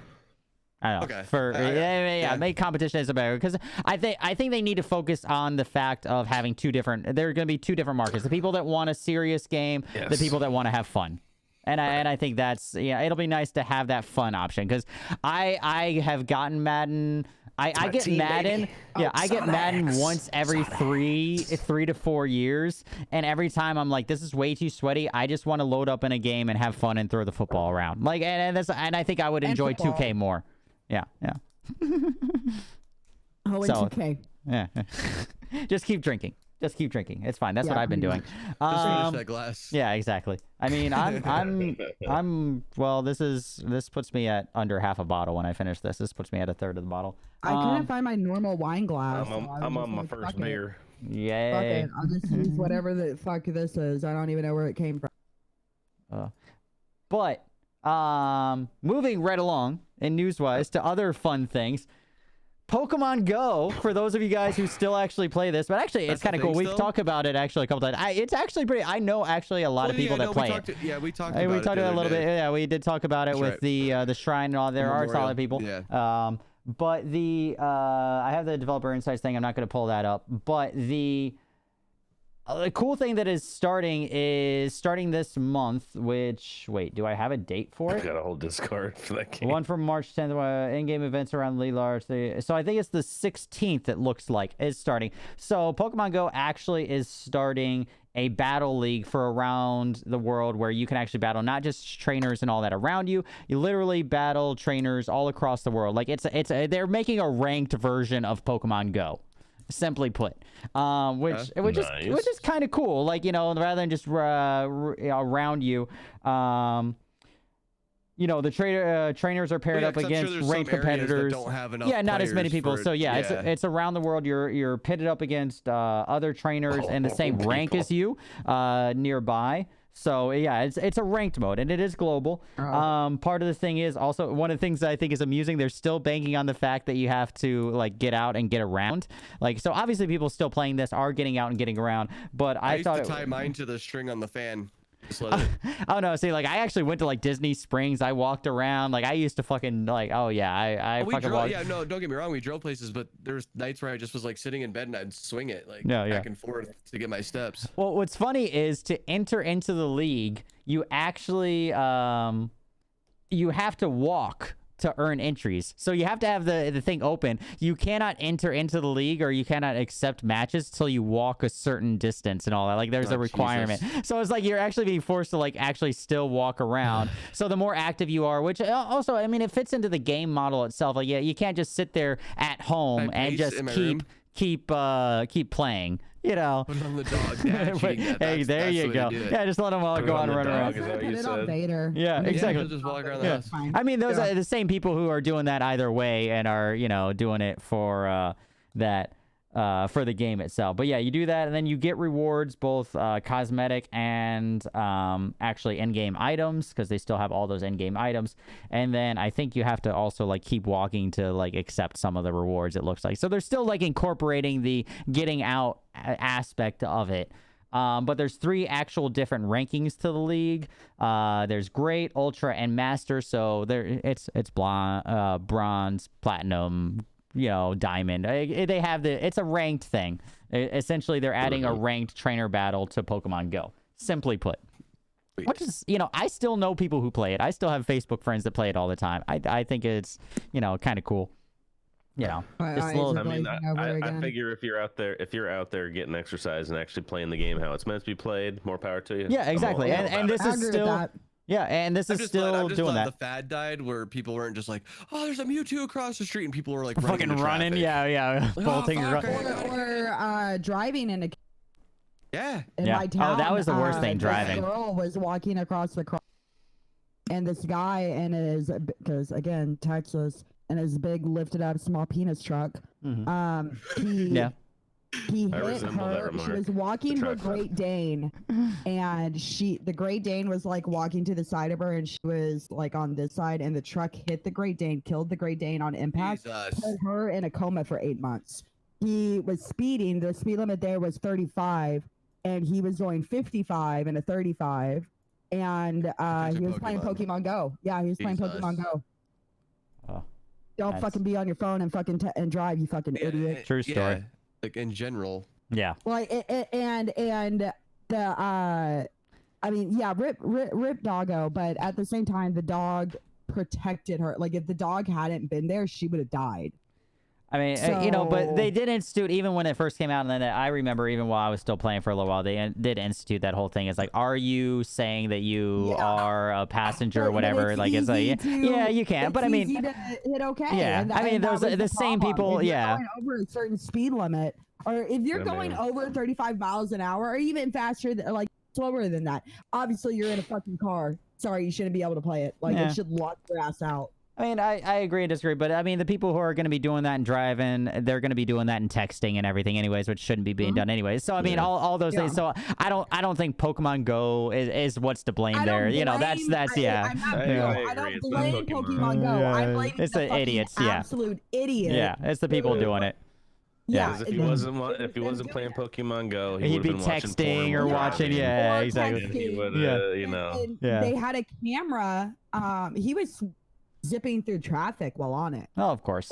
Like there was a car here and then a car here, and he zipped in and went that way. And it's like an actual crosswalk where you hit the button and the lights flash or whatever. Oh yeah. To let somebody know, like, and the lights were flashing. Like, they have video proof of it. Sure. And he whipped around just this because car. lights are flashing doesn't mean you shouldn't look too. No reason, you know. He got put in prison. He got put in prison for involuntary or like almost what is it? Not manslaughter. Well, manslaughter is killing without intent. But it was involuntary manslaughter. Because she's still alive. She's been in a coma for 8 months, but she like both of her legs were broken, like her spine's fucked up, like she's never gonna be able to walk again. I was gonna say, I wonder if they put him in until her result. You know what I mean? Like, he had to serve a sentence until they figured it out. No, wow.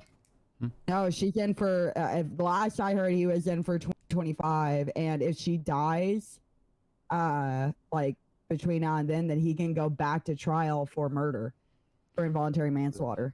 Well, yeah, it would be for manslaughter, not murder. Her family is suing him for being an idiot. For civil stuff.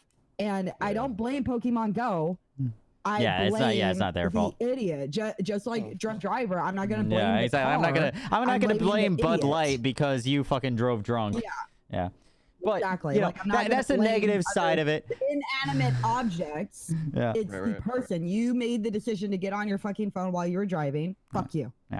And that goes for anybody. I'll straight out say it. Kdog, Disciple, Shredder. If you use your phone while you're fucking driving, fuck you. I'll flat out say it. I don't go anywhere. I stream full time. Me too.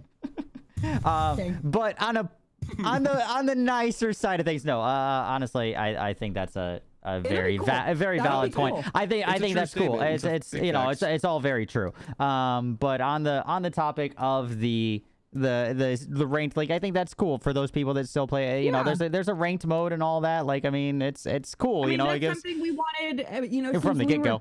Yeah, exactly. Yeah, for those that if that had been there from the get go, I probably would still be playing it now. I don't want to get back into it now, but if all this had been set up, because we talked about this a little other times, like all these trainer battles, everything else, if all this has been set out when it first came out, because I remember walking around my fucking apartment complex in the middle of the night because I would lay there and something like showed up and I'd be like, fuck, I need one of those, and I fucking would walk around my apartment complex to get it. Like, if all these battles and global battling had been a thing back when it first came out, I'd probably still be playing it. And there's still plenty of people that do, obviously. Like, they still have enough of a player base that doing these things. Stream it, which is pretty dope. Like, they just walk around their towns and you know. Oh, I mean, I did it. I walked around my apartment. Yeah. I mean, that was when I, skinny. Well, and that was because of Pokemon. Yeah, exactly. That's your workout thing. Working out. That's your workout thing. But I did it. We have a trail, and I would take Vader or Zoe and just go, because I'm not about to fucking walk down that goddamn trail by myself at night. So I took the dogs and we would just walk down it and play Pokemon Go. Like, I mean, at the end of the day, it's still a very cool thing that they're doing it. Yeah, I think it's a cool little adjustment. That goes live by the end of this month. It looks like the 16th is when they were planning. They have events going up into it. It doesn't say when it actually goes live, but the events leading up to it end on the 16th. So I assume it's around the 16th. Like that goes live. That's just me, reading between the lines. Yep. right along. This one, I don't think Charlie's gonna grab another glass of wine here. But Command and Conquer, for those of you guys that have never played Command and Conquer, one, get your shit together. Not a fan, huh, Charlie? Have you ever played, like, are you a fan of RTS games at all? Like a StarCraft, old school Warcraft, any of that? Ever played any of it? Modern day Halo Wars? Any? No? All right. Moving right along. I just see nose crinkle. That's... And no, I just I mean, I'll just here you go. No, it's fine. No, I'm just memeing out. No, it's so Command and Conquer. It's been announced for a little while, but they have all the prices, all the release dates, and everything. So I want to talk about that a little bit. All these are confirmed now. Recently, it's been announced since last year, I think, and even the year before that they are doing the remaster for Command and Conquer. Originally announced in 2018. It is going to include remastered versions of Tiberian Dawn and Red Alert. Now, the thing about this is, before I even get Red Alert, that's the thing. That's my main thing, Red Alert. Is it all Red Alerts, though? And I don't know. Like, is it just Red Alert 1? Or is it Red Alert 1, 2, and 3? Because goddamn it, if I don't have... Three was amazing. If I don't have 3 and Tim Curry yelling about space, goddamn it, I will be fucking upset. All right, if I don't have him cracking up over his dialogue and all that mid fucking video about space, I will not want to play it. But no, it's a remastered thing of Tiberian Dawn and Red Alert. And like I said, I was trying to find out if it's all Red Alerts. It might just be the original Red Alert. But I mean, 3, I loved 3. 3 was great. But either way, so the original remastered collection. This all comes out on June 5th. Different editions. The standard digital edition is $19.99, $20. Only available on Origin and Steam. All 3 expansion. It does come with 3 expansion packs. This is why I think it's only the original Red Alert, because it comes with expansion packs of Covert Operations, Counter-Strike, and Aftermath, which I think were all Tiberian Dawn things, if I remember correctly. That sounds accurate. Yeah. So I don't. Or maybe they're just including all that's all Tiberian Dawn stuff. But then they have the different edition, the $60 version. And the thing that I think is really cool about them remastering this, like, I read through these different editions and I really get nostalgia for how games were released in different editions in the 90s and 2000s. Because the special edition, which is $60, which is only available, you have to order online through their website, comes in a 2-piece special edition, $60, comes in a 2-piece big box with embossing treatments. It includes a Steam digital download, Tiberium Crystal with a 16-gig USB drive with remastered original soundtrack, with all that, celebrating all of it, all the soundtracks, reversible poster. What's beeping? Sorry, I press buttons. I'm like, what's beeping? Reversible poster, 4 factional enamel pens, tech tree, and factional sticker sheet. The 25th anniversary edition, $150, also only available through the website, but includes everything there, plus a beautiful foil and embossed rigid box, 6-disc remastered original soundtrack, 100-page plus page art book, 4 faction patches, reversible beanie, metal mammoth tank replica, and painted PVC light and Tesla coil, and obelisk replicas. Like, I'm just reading all this, and honestly, it reminds me of the nostalgia of actually, though, buying games in the early 2000s where you got shit. Like, and that's what I think they're banking on. They're remastering a game, and they're like, hey, we're remastering a game. We're going to bring you back to where you actually got fucking, shit with the game. Because honestly, Ultra editions now, it comes with extra cosmetics in game. Cool. But it used to be digital currency. You got shit, and that's what these guys are banking on. For $150, like, for $150, you are getting a fucking, like, a suitcase worth full of shit. Like, I mean, that's what you're getting. Soundtracks remastered, art books. Like, one of my favorite things from old school games when I used to buy editions were the remaster, were the concept art books. I don't know about everybody else, but that was always my favorite. Like, I loved seeing the concept art. Books. Yeah, it's always so cool to see. I I don't know. I think it's really cool. See it, like I said, June 5th. I haven't bought a hard copy of a game in a really long time. I'm wondering if you do get like the ultra editions with hard copies, if you get the stuff. You get the hard copy, and it's still a digital copy download. So they're still embracing the modern day. It is still, you are downloading it through Steam or Origin, whichever you prefer. But then they mail it. But then they are mailing you all this physical stuff. That's pretty dope. Yeah, and I think I like it. Yeah, I mean that's a lot of shit for every edition. Like I feel better. I would theoretically feel better paying this $150 for this everything 25th anniversary than I do paying $150 for a season pass and a couple cosmetics. You know, or all that crap in Apex that I just bought. Yeah, exactly. All that shit in Apex you just bought for one skin. And speaking of Charlie, I watched her spend $200 or $300 on that. She got donated a lot of it, right? They were just donating open packs. $650. $650. She spent it. I don't care. I don't care who fucking donated. I did. Yeah, like Mech came over and told me, like, and the same thing happened to UC, right? Both of you, same thing happened to him, right? I think.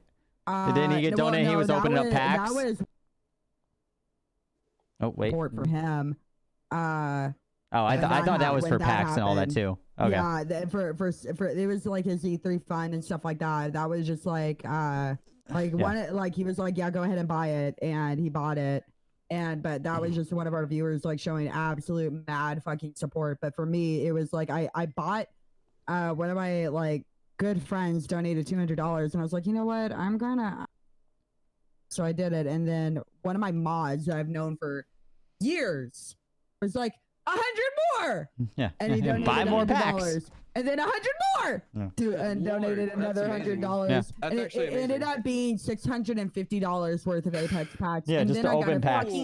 And she got the Chappie heirloom. You were going for the you were trying to get Wraith or just one of them in general?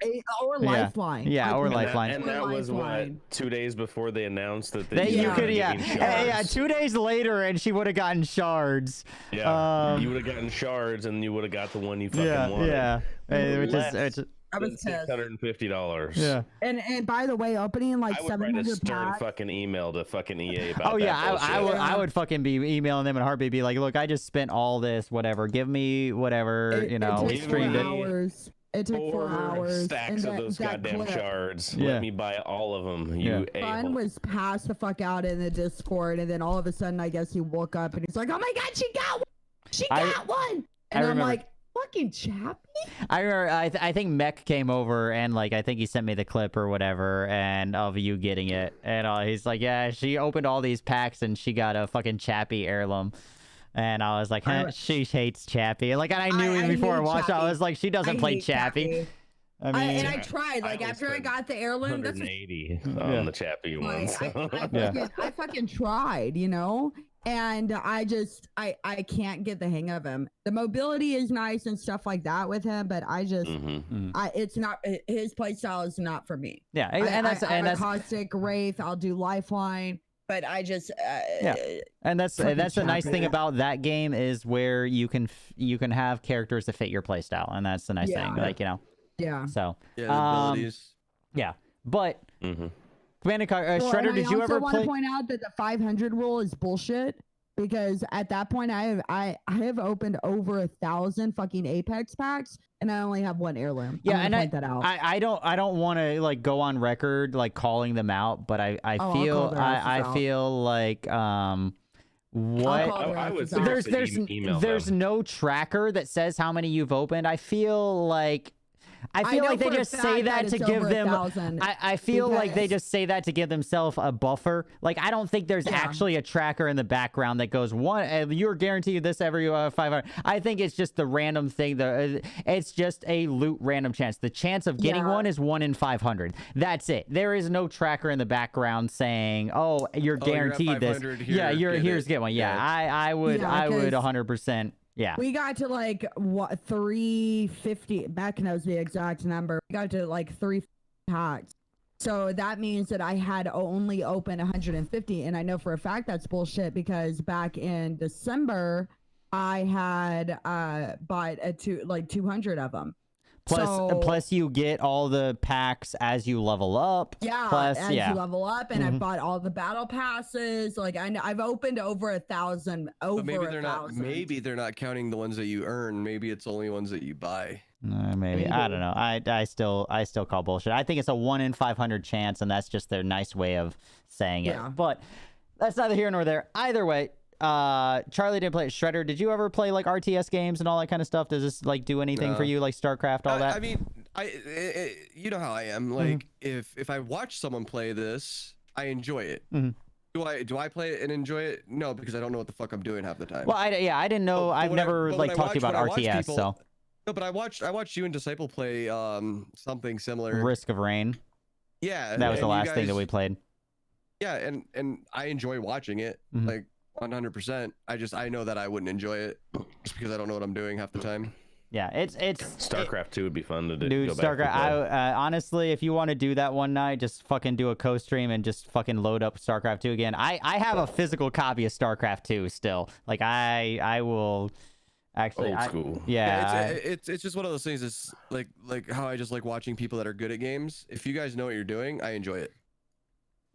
Commander, I just had to because we were talking about it. This is the old. This is the old clip of Tim Curry. He's like holding back smiles. Oh, dude, it's fucking great. One place that hasn't been corrupted Amazing. by capitalism. That's awesome. I can't hear it, so. Space. Look at him trying to laugh. He's trying not to laugh so fucking much. It's just such corny like nonsense. He's like the one space capital because he was the general or whatever for the Soviet side, and he was like the one space capitalism hasn't conquered space, and he's just like he's like reading it, and you could tell he's like this is such bullshit, and you could just it's like this is so dumb, but he's like I'm getting paid, whatever, fuck it, He's you like, know. How much you paying me again? I saw him in an episode of Criminal Minds, and he just like freaks me out. Like after I watched, I loved him, He's and then badass. Tim Curry episode of Criminal Minds, fucking he creeps me the fuck out. Like I can't. Tim Curry is, I don't want to say he's like my spirit animal, but Tim Curry, like I fucking love him. Like he is a treasure to me. Yeah, that's Kdog spirit animal. Dude, but can we talk about, I said this a small little sidebar, Rocky Horror Picture Show. It's his favorite movie ever.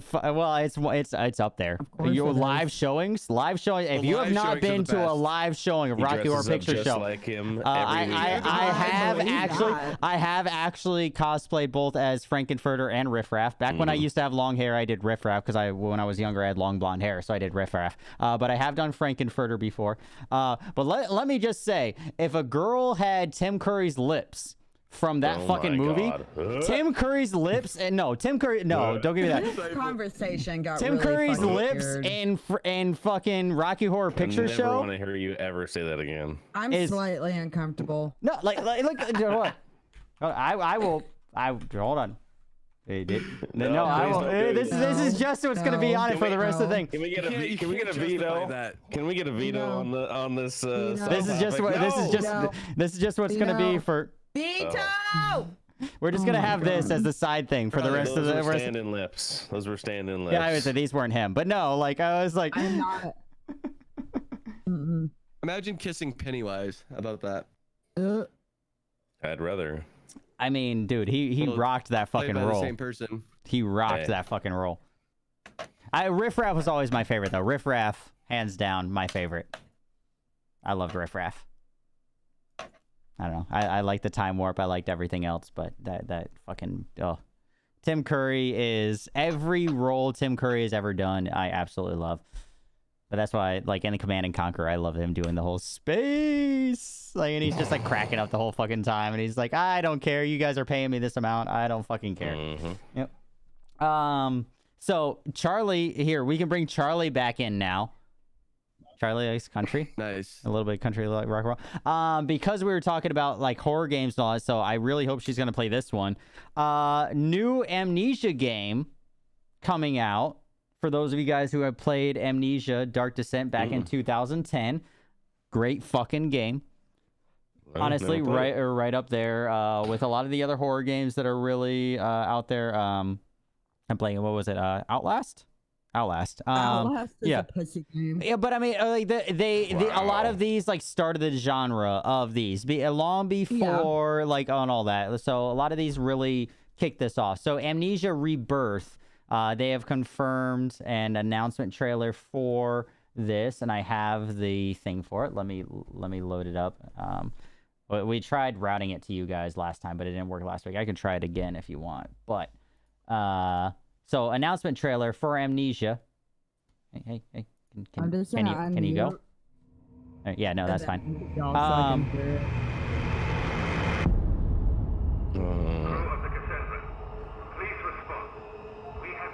It's cool, Whisper. Super cool. Look at your stream. Oh, it's the Glessy thing is acting up again. Can anyone hear me? Cassandra, this is Anton Metzia. Please, say something.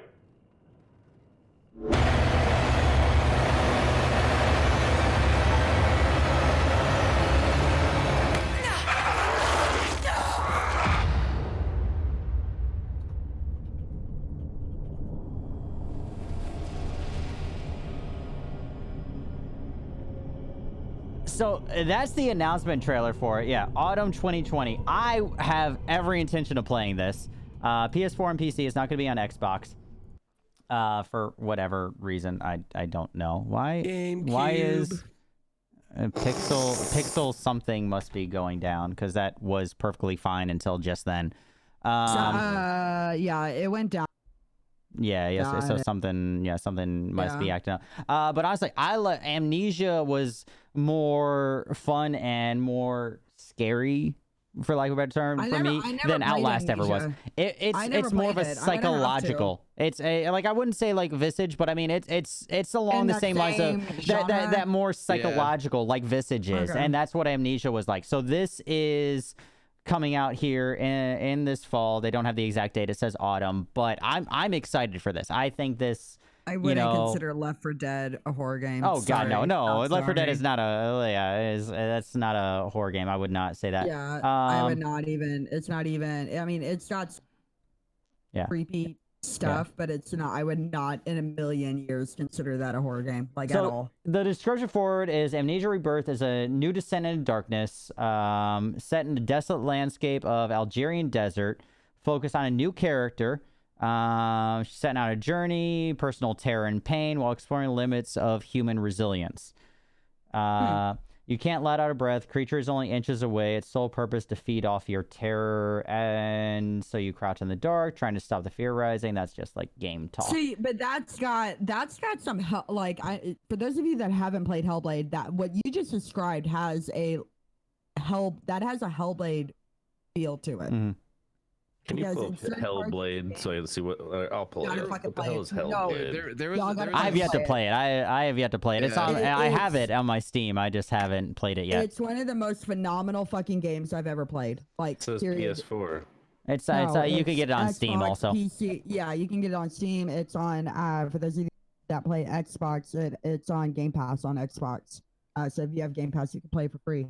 Retracing, 9 out of 10, yeah. Oh, everybody loves it. It's on my list. It's completely underrated. A lot of people if you go on the Mixer right now and look up Hellblade, nobody's fucking playing it. I guarantee you there might be one person. I'm doing it because when I streamed it, I was the only fucking person streaming it, and it is so it's RPG though, right? Yeah. That's people don't watch RPGs. The gameplay, right now. Oh, there is. I mean, and how many viewers? And how many? 7. Accept. And between the graphics and the gameplay, the storyline, the music, the sounds, everything is phenomenal. The whispers in that game is amazing. Tripped me out. Yes. Sometimes I was like, I forgot, and I was like, what the fuck? Who's whispering? Oh, yeah, shit, exactly. It's the game. But that's what I'm saying. It has a little bit of what you just described has a little bit of a Hellblade feel to it. So now I kind of want to play the well, first one. that's like, yeah, that's like even you describing like a little bit saying that Hellblade has that. Yeah, that reminds me of the original Amnesia. So I think they kind of play off of each other. So maybe like Hellblade was like, hey, or maybe Amnesia was like, okay, Hellblade came out. We're going to incorporate a couple of these elements from Hellblade in the next game because Hellblade obviously drew maybe some of these characteristics from Amnesia. Because Amnesia, I would say Amnesia was more like Visage in that than Outlast and all that was. Like Outlast was different. Like I wouldn't call Outlast was like a horror game and all that, but not really like a psychological thriller. Whereas like Amnesia was Dark Descent and all that was. Visage was psychological, and that's like the more kind of like that kind of side of it. So the description has it. Retracing Tassi, who's the character journey, and pulling together the fragments of a shattered past will be the only chance to survive the pitiless horror. What button is that? I know somebody hit the sexy whatever button. Will survive the pitiless horror that threatens to devour you. Time is against you. Still, you must continue step by step, knowing that if you fail, you will lose everything. Like it's gonna be an embracing on the psychological horror of it more, and you know I enjoy that. I think it's gonna be. I enjoyed the first game. I think it'll be a great game. It's cool. Announcement trailer came out. I mean, I don't know. I'll check it out. Yeah. Like it's pretty good. Yeah, like I'll check it out because you know I like games like that. Like I like psychological, like. Not Hellblade. Outlast. I like it was scary, but it was just it like wasn't jump scares. Yeah, it was just like jump scares. Yeah, everybody was just like, "Oh, this is super scary," and I'm just kind of like, "Okay, I just." It depends on what gets Visage. you. Visage is good. Like the story's good. Yeah. When I watch a horror movie, I jump more to the jump scares than anything else. Yeah. You know what I mean? Like a good jump scare will get me. So I jump to jump scare games like Outlast. So I think Outlast is good. Yeah. But that's just because that's what gets me. Yeah, that's what gets you. Yeah, me it's the more psychological side of it. Yeah, I don't want to. You know, when I'm sitting around thinking, I'm like, this motherfucker's like right over there. Or when we played those certain games on like mannequins fucking get me in every goddamn game. Fuck mannequins. The mannequins in Fallout 4 would terrify me. Dude, I have told this story so many times, but fucking what was it? Psychic or Fear 2. There's a room where you're going through. So Fear 2 was more like an action game, but there is like a room where you're going through a mannequin factory. And I went through, and all these mannequins moved. For those of you guys who haven't heard the story, like all these mannequins move. Yeah, like they'll like move whenever you're not looking at them. So I knew that. I went through, cool, whatever. They like moved. I was like, all right, fuck this shit, whatever, yada yada. And I was like, fuck these guys. I got outside. I fought the next area because it was like a fighting. It's an action game as just as much Fear 2. So and I died. I reloaded on the other side of this mannequin factory, like the main lobby floor. So I was like, okay, I know these mannequins are gonna move. I walked through the whole area looking at them. And I walked, and I knew exactly where the exit was, so I backed up into the exit. I went outside. I'm like, cool, I'm in the alleyway. I looked away, and I was getting ready to fight the group of people. I heard a noise behind me, and I looked. All the mannequins ran out into the fucking alleyway with me. I fucking died, dude. I was so... I was like... Fuck this shit. I was like, I thought they were like past their movement point. So I was like, cool. And I thought one of the enemies from that new area was behind me. So I like turned and fucking mannequins, like all the ones from the lobby, like 8 fucking mannequins in the hallway in front of me. I was like, fuck. Like you guys want a fun horror game? I think Charlie would like this one. Welcome to the Game 1 and 2. Yeah, I've never heard of that. Send that to me. I might check it out. A really good horror game is Dark Occult. I liked watching you play that. Yeah, that was amusing. I still need to finish it. That one's fucking good. I forgot which one this was. This was like an indie game. Like I think Buns sent it to me. But basically, when you start the game up, it's like you connect your microphone. So like whatever microphone you use, you connect to it, and it listens for your reactions. And the more you react to certain things, the more they put it into the game. I just fucking mute myself. Fuck nifty. you. Yeah, so like so that's the thing is like if you had mannequins, right, and they were scaring you and you reacted to it, it would be like, boom, we're gonna analyze your mouse movements or whatever. That like would be awful for a streamer because we react like we're talking to chat, so it's gonna think that we're fucking reacting. Wallpaper peeling and then it's gonna put more like that'd be fucking awful. I don't know. Like I'm mannequins. Awesome. Like when I played the last Layers of Fear and all that. Layers of Fear 2. Which, it wasn't, honestly, it wasn't, but it did have the mannequin section, and mannequins fucking give me, I would say the mannequin part was the only part of the game, and even, like, my chat, we started calling him, like, Creepy Timmy and all that, like that one mannequin that was following you around, and so we had certain names for him and all that. It's like, oh, there's Timmy again, and he's following you around, because the mannequin would, like, move, and then there's the, like, Bathing Billy, because there was the one mannequin that was always in a bath and all that shit. Like, there was the one section that was, it was amusing. But yeah, so mannequins always get me, and everybody has those things, but Amnesia I am excited for. I will probably stream it. It's one of those, but I mean, it's one of those, like, once you watch it once, so I think, like, communities, the only bad thing about, I think, those games is communities, especially ones that overlap. If, like, Charlie streams it, for example's sake, like, Mech isn't going to come over and watch me stream it. I'm just using it pure as example, but I mean, they're kind of like a one-time playthrough thing for the streamer side of it. I think for community wise. Well, so once you see it, games, I don't know. Like, I'm in my second playthrough for Hellblade, just because I loved it so much, and a lot of my chat was like to it. I mean, some games you might be able to get to, maybe two, but that one first playthrough is. Oh, the first playthrough is a lot of people. Yeah. I just love that game. I don't care. Like, I can play it 100 times. Yeah, I don't know. I think it'll be fun. Amnesia, I liked it. It's more of the psychological thriller. Yeah, definitely. Yeah, you'll never get the same reaction, but yeah, definitely one to check out. Came out it actually came out, right?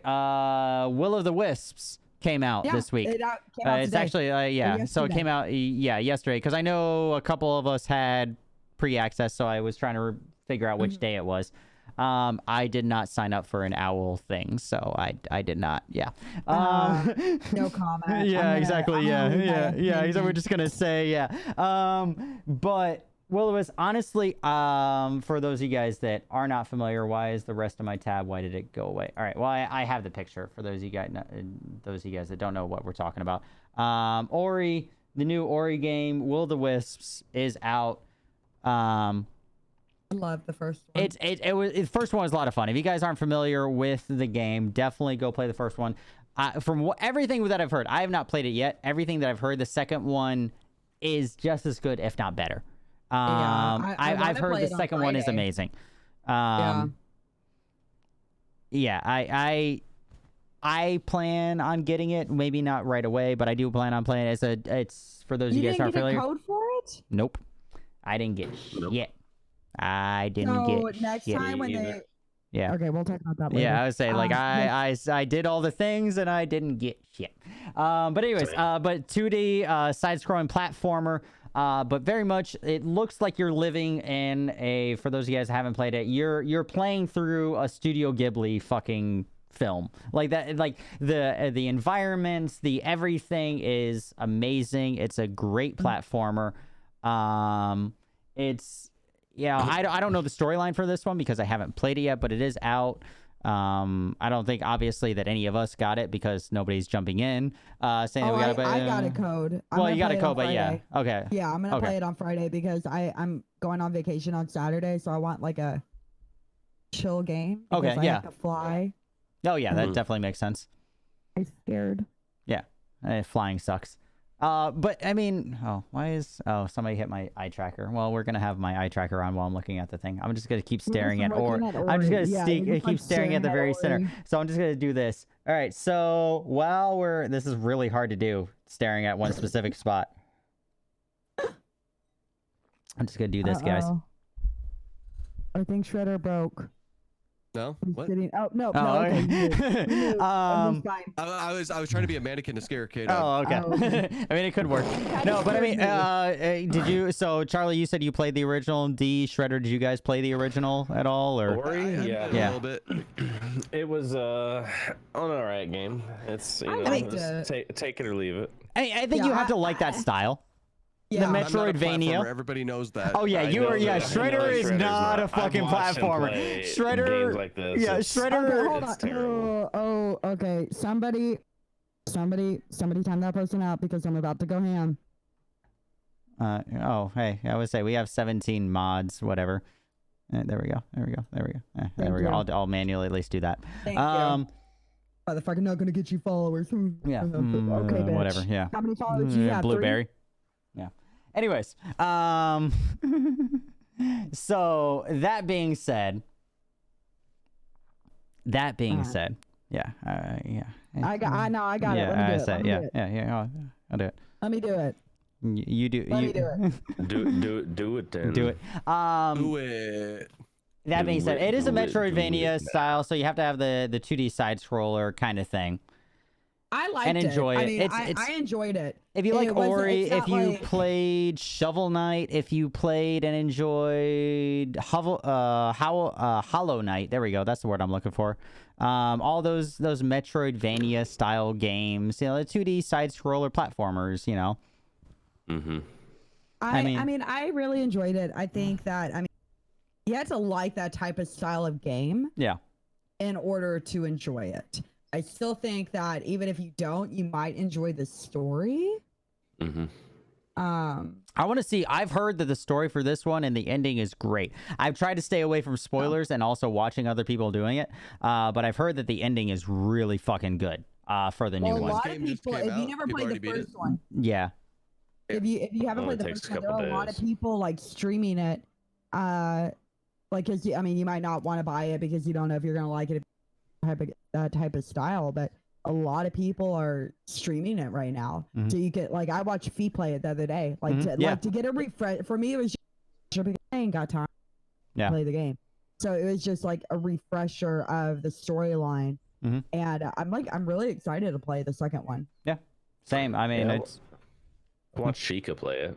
That's the one person I know that plays it a lot. Sheikah loves Thief. Yeah, I was watching Thief and Diva also played it a little bit too. I saw both of them. Diva had her whole owl costume on. I saw that, but yeah, no, it looks like fun. She got the onesie. Yeah, she got the onesie. She was in it last night or night before. Okay, there we go. I said it. Yeah, no, I saw. Yeah, all right. Yeah, it's all good. I said it.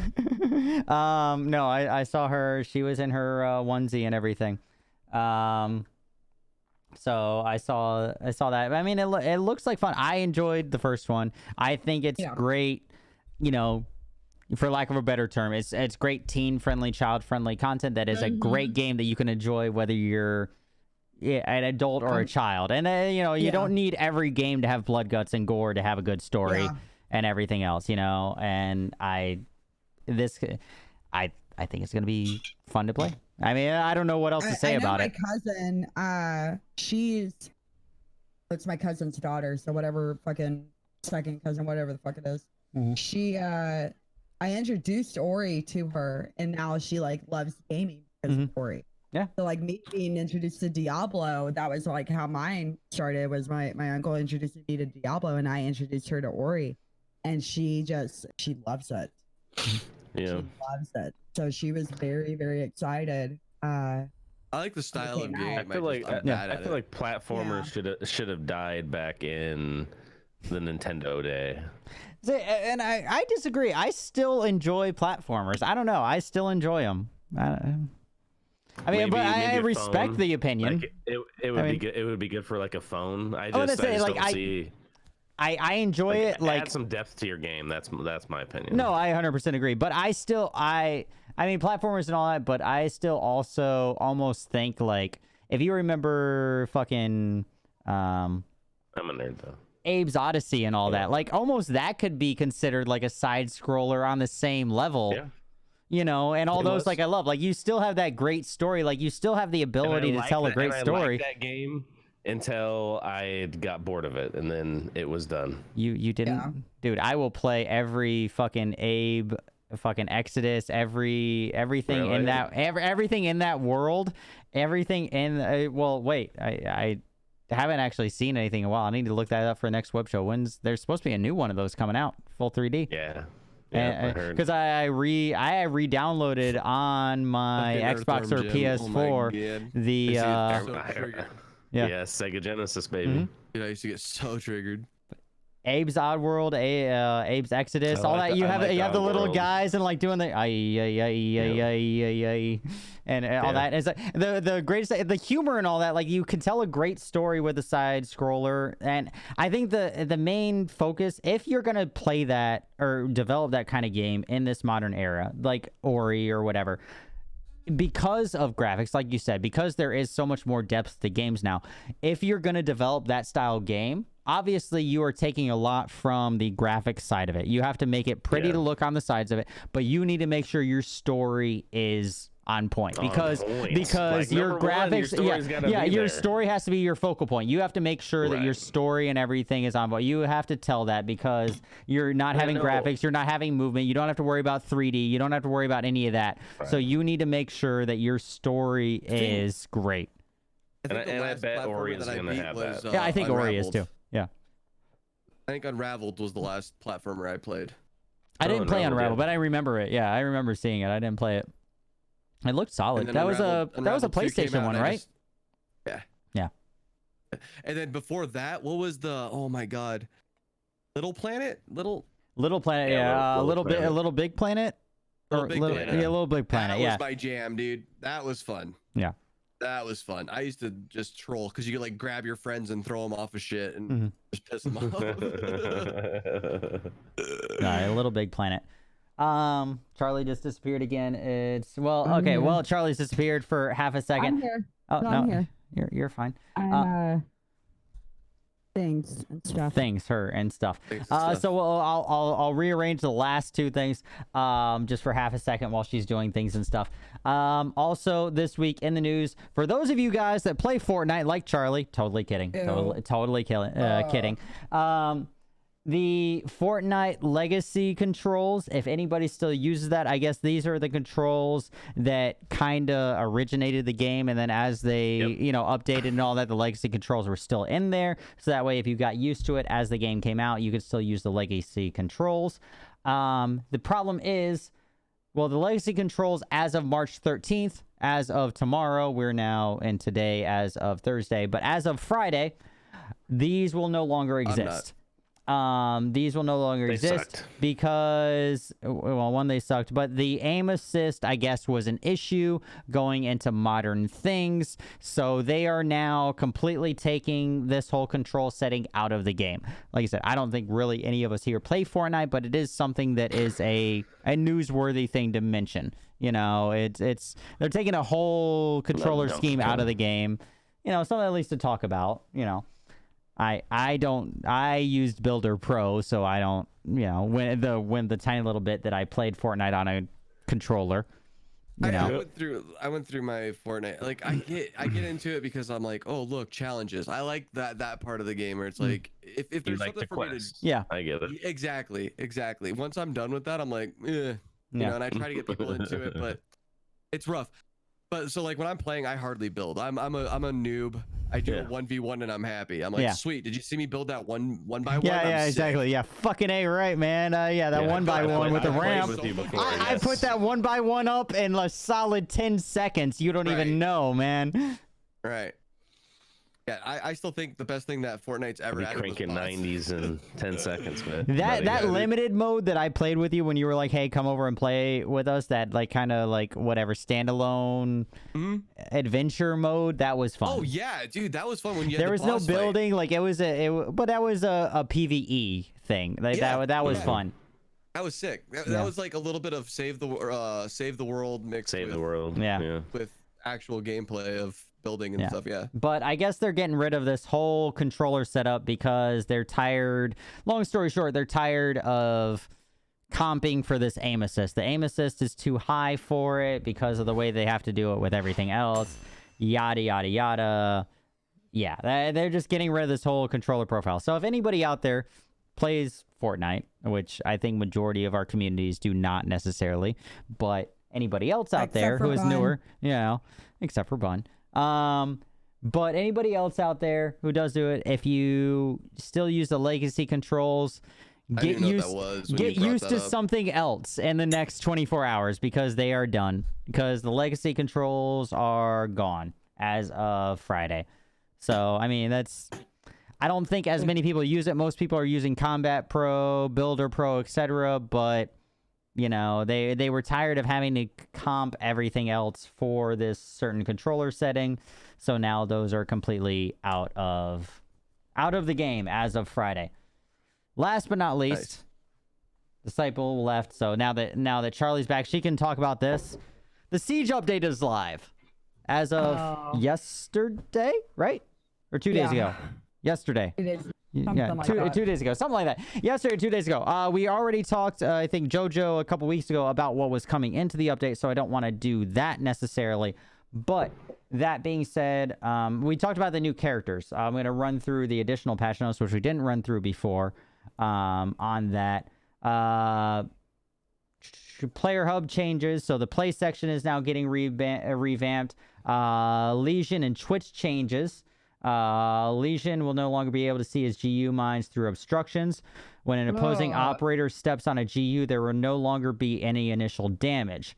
However, each tick's damage has been increased from 4 to 6. On Twitch side, her shock drone will now start with 3 shots, but it will have a cooldown. Its firing power has also been reduced to 1 point of damage. I mean, you used to have a cooldown on Twitch drones. I haven't played Twitch in since probably year 2. I mean, you used to have a cooldown on the shots. Yeah. Like you had like a 5-second cooldown. Yeah, it sounds like, I mean, like I said, I don't play. I want to play. Yeah. So that's like, right. Well, that's like we talked about the new players a couple weeks ago, or the new operators, to use the technical speak. Very good, but we didn't talk about the actual like kind of patch changes and all that. This, as reading it right here, as somebody who doesn't play, which I do want to play, this reads as. Now her shock drone is coming with more charges, whereas before maybe it had to charge up in between. It had a longer cooldown, whereas now like you start with 3 and now it just has a cooldown, so you don't have to worry about charging it up. That's how I read it from the patch notes. I don't know if that's... Yeah, so back in the day, you didn't have to wait for it to charge. Like you had 10 shots per... I mean, this is like year 1, year 2. Like this is like way back. Yeah, we're in year 5 now. Year 5, year 5 pass is what's going on. That's right. Yeah, year 5 pass. No, I know because I had the patch notes. Yeah. Year 5 just went live. Yeah. So this is like year 1, year 2. And Bun can correct me if I'm wrong, because me and Bun used to play this together. Like when the game first came out, didn't Twitch have like it used to be like 10 shots per drone, and then like your drone died. Like you can still drone it out and stuff like that, but your drone died. Like you couldn't shock anymore. Like you'd have to throw out your second drone to get the 10. Bitch, I'm in college. Shut the fuck up. Well, it looks like from this, it out. I mean, and apparently they're going back to it. Like I did. Kind of, yeah. It looks like, from what you're saying, it looks like they're kind of going back to it. It looks like maybe the cooldown won't be as long for the drone, but the drone like automatically loads up. So it says it will now start with 3 shots, but those shots will have a cooldown. So you don't have to worry about, like, as soon as you load up the drone, you can fire out a shot. Yeah, I mean, you've always been able to do that. Like you immediately. Okay. Like you would shoot the shock, and then like 5 seconds, you would have to wait like 5 or 7 seconds, something like that, and then you can another shot. So maybe now you're able to spawn the drone faster. I don't know. Like I'm just reading it as the patch notes read to me. Faster, but it might be like you can shoot shots automatic, like pretty quickly. Yeah, from as the patch notes read, it seems on the Twitch side, her shock drone will now start with 3 shots, but it will have a cooldown. So it seems like maybe they're making it, you can, when your drone's dead, maybe you can spawn the drone on a certain cooldown faster. Yeah. But those shots, and when you're in the drone, the shots have a cooldown, but the drone itself may have less than 1. Is kind of how I'm reading it. It's kind of like with Legion. You have, when you load in as Legion, you have what? Stink bomb things. Like when you load in, you automatically have 2, maybe 3. And then like over time you can get more of them, and that's that's how it was with the Twitch drone. is that over time, like you would get 3 period, and then the drone, like you can still drone out, but you can't shock anybody. And yeah, so this looks like it's reverting to the opposite, where whenever you're able to drone out, you're able to shock. Is kind of seems like what they're basing out. So if you have your drone, you're able to shock. You can shock instead of waiting the 5 seconds or 5 to 7 seconds in between each shock. Yeah, if you've thrown out your drone, you're able to shock. Whenever your drone is available, theoretically, you throw out your drone, your first shock is there. There is a cooldown between 1 and 2, but whenever you throw out your drone, it is able to shock. Is what this reads as from also listening to Charlie. So this is why I also was like, hey, I have somebody who plays Siege. Yeah, I mean, again, I haven't played Twitch since year 1, year 2. I mean, it's been 3 years since I played her. Mm-hmm. So I don't remember exactly how it is. Mm. Operators price decreases for everybody who doesn't have like the season passes and the operator packs and all that. So Mira and Jackal prices will now be down to 10,000 renown or 240 credits. Lion and Finka, I don't know who any of these people are, so if I'm mispronouncing, I apologize. Lion and Finkas go down to 15,000 renown or 350 credits. Mozzie and Gridlock are down to 20,000 or 480 credits.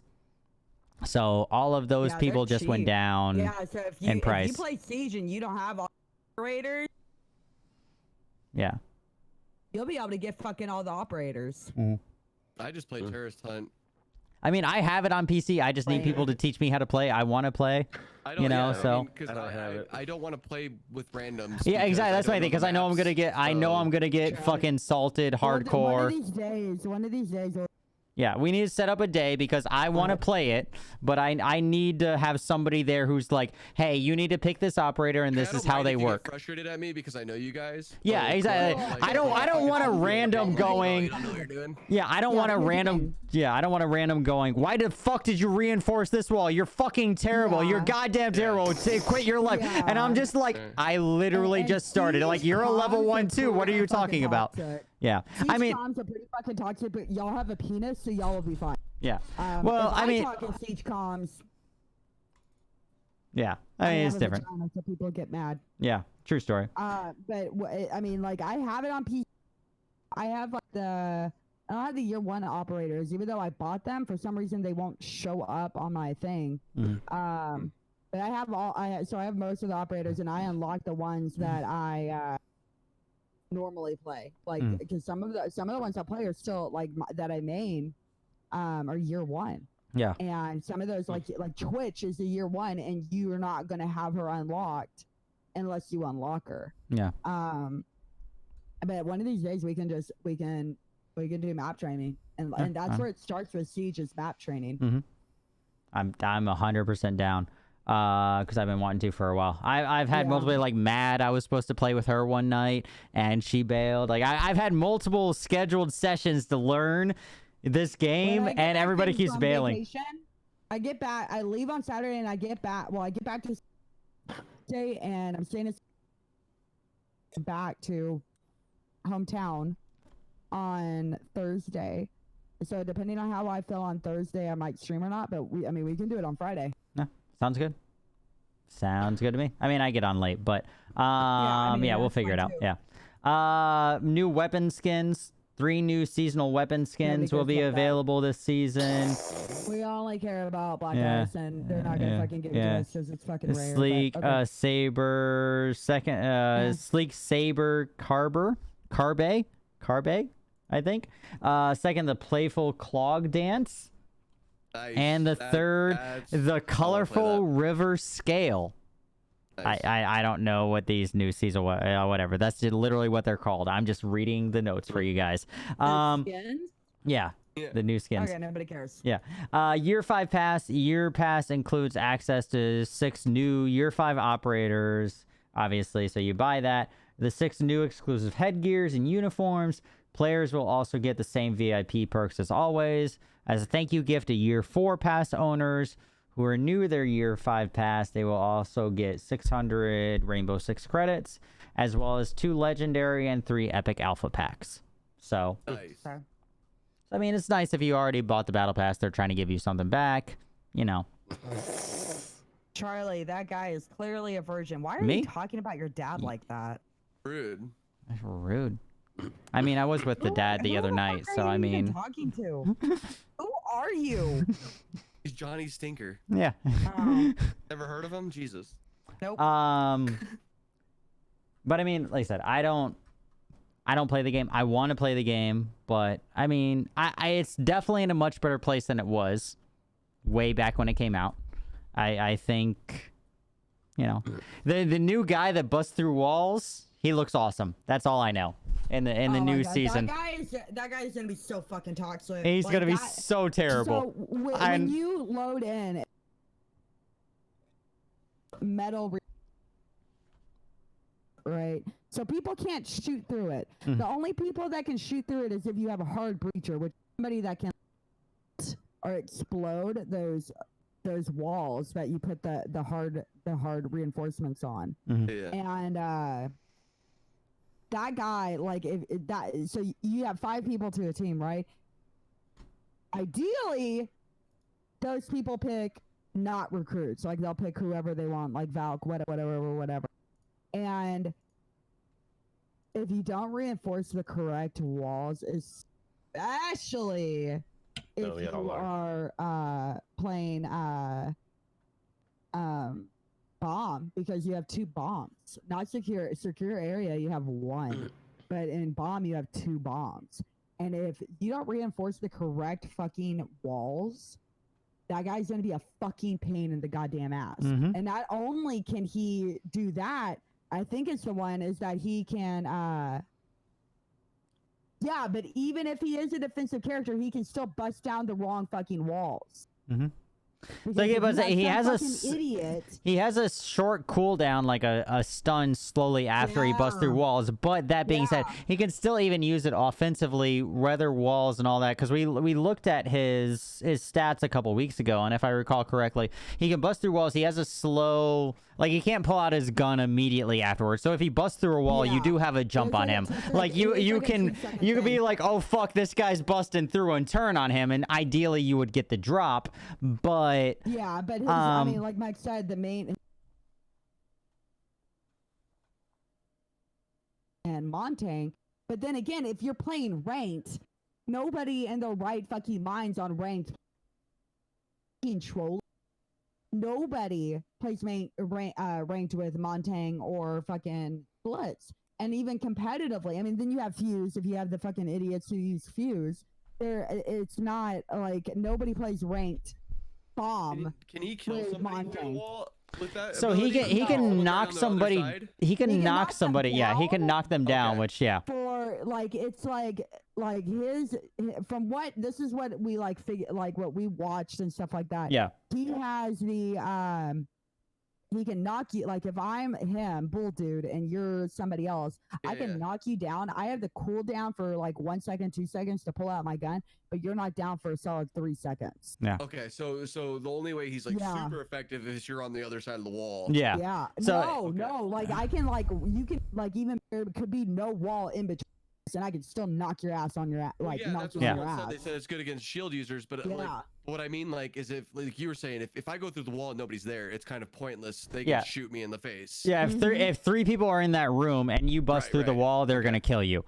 But you know, and it's a very aggressive attack. He also has something with his melee or whatever, right? I don't have the patch notes for him necessarily, but I think he had some kind of aggressive ability besides the wall breacher thing that was on charge.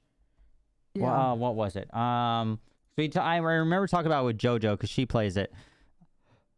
There's the jumping hatches, but I thought there was something else.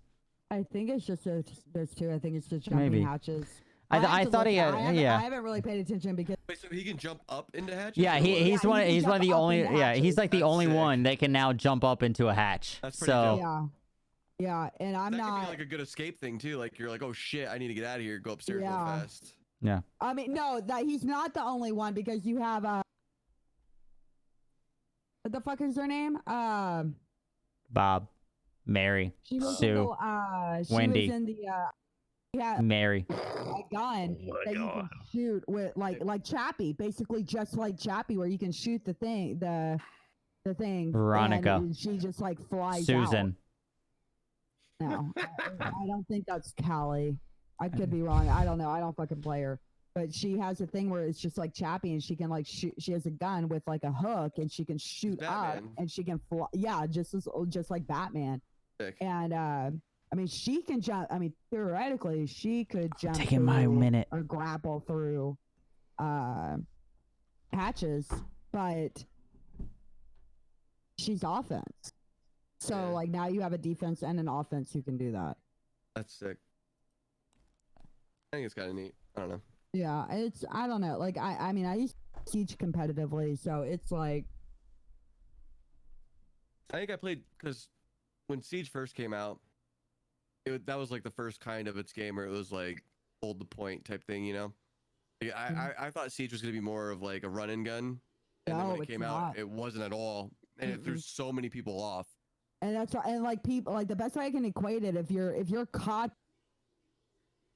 COD is like search and destroy, and I have people come in the chat and be like, "Oh, you're just camping, bitch. This isn't fucking capture the flag or fucking team deathmatch. Like this is the closest thing you're gonna get in another game is search and destroy." And people don't. I feel like it's I feel like it's more spot on search and destroy than Call of Duty. Yeah. It's like very 100%. Search and destroy. It's very, very search and destroy. Yeah, it's a high tech search and destroy. Because with regular search and destroy at any COD, again, I have not. I remember when that game first came out. When Siege first came out, so many people were thrown off by it. Like nobody knew how to play it properly. Yeah, and I mean, people still don't know how to play it properly. I mean, COD is my game. Like I like COD. I know. Like I used to play competitively. I've been a day one player. I just haven't played it in. I played in the Troy's mid-tier matchup thing, and like that had been the first time that I had picked Siege back up in 2 months. Because I got stuck on MW, and then I got stuck on fucking Apex like usual. Like usual. Fun times. So yeah, that's everything we had on the docket tonight. I checked even before I went to the restroom. Yeah, no, no, definitely. This is the time to circle back. Yep. No. So I just Buns brought this to my attention. Did you guys remember hearing about the Harry Potter RPG that got leaked? No. You ever hear about that? Oh yeah. I remember like a Pokemon Go Harry Potter, not a. No. This is like an RPG. You go to Hogwarts, you get your letter, you go, you train your character that you make type deal. Fuck yeah! If I could throw fireballs, let's do it. No. So check this out. I'll send you the link right here, Kdog. Okay. I'll put it in the thing. Mm-hmm. Apparently they were going to talk about it at E3, and since it got canceled, they can't. But here is the Harry Potter RPG was going to be announced at E3 2020. But here's all the notes on it that they were going to talk about, and they are going to make a video like you were talking about. Nice. On it. So the leaked footage from that is now going to be, that's what they're going to talk about. They're going to bring up these notes about it on like a podcast or like a stream kind of thing. Yeah. I remember the Harry Potter RPG. Like there were screenshots of characters, and you're like, "What the hell is this game?" And at E3, they're finally going to release the notes on it. I thought that was kind of neat that they announced that. And hell they kind of that's were awesome. like, here we go. Yeah, dude, I can get behind that. It's going to be sick. And E3 is gonna be all digital, and that's why I said earlier. Honestly, me not getting a media badge for E3, here or there. I have said before, and maybe it's because they watched a past broadcast where I said this.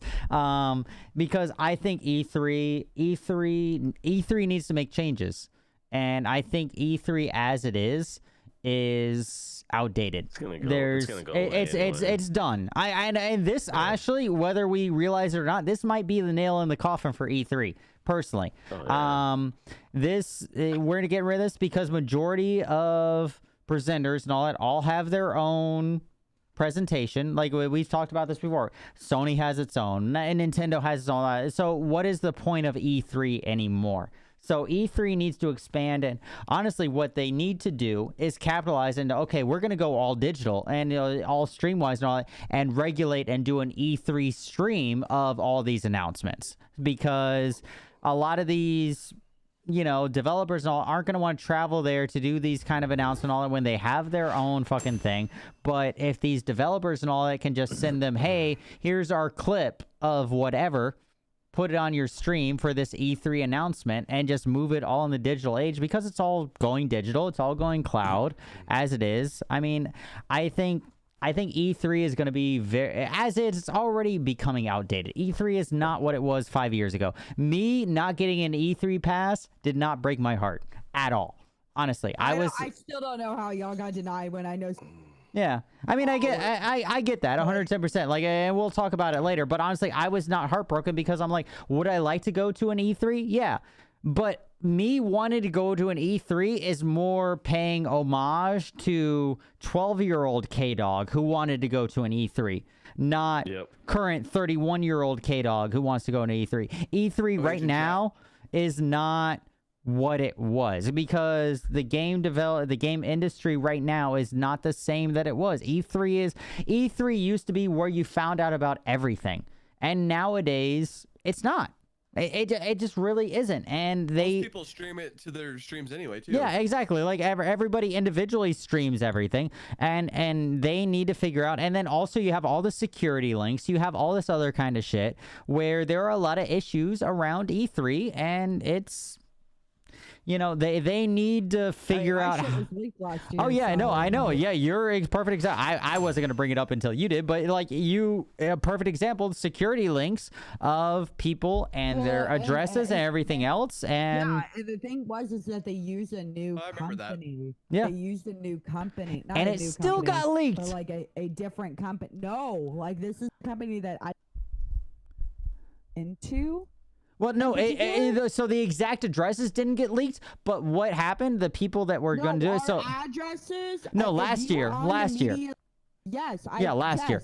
So, but they changed over people this year. But the thing is, the funny thing is about this year, all that, the address and all that didn't get leaked, but they changed over companies. But all of the information, not regarding addresses and all that, but all the information before they were supposed to announce it, all of the information got leaked 2 days before. So they still had leaks a day or two before. So, like, what 2 days before?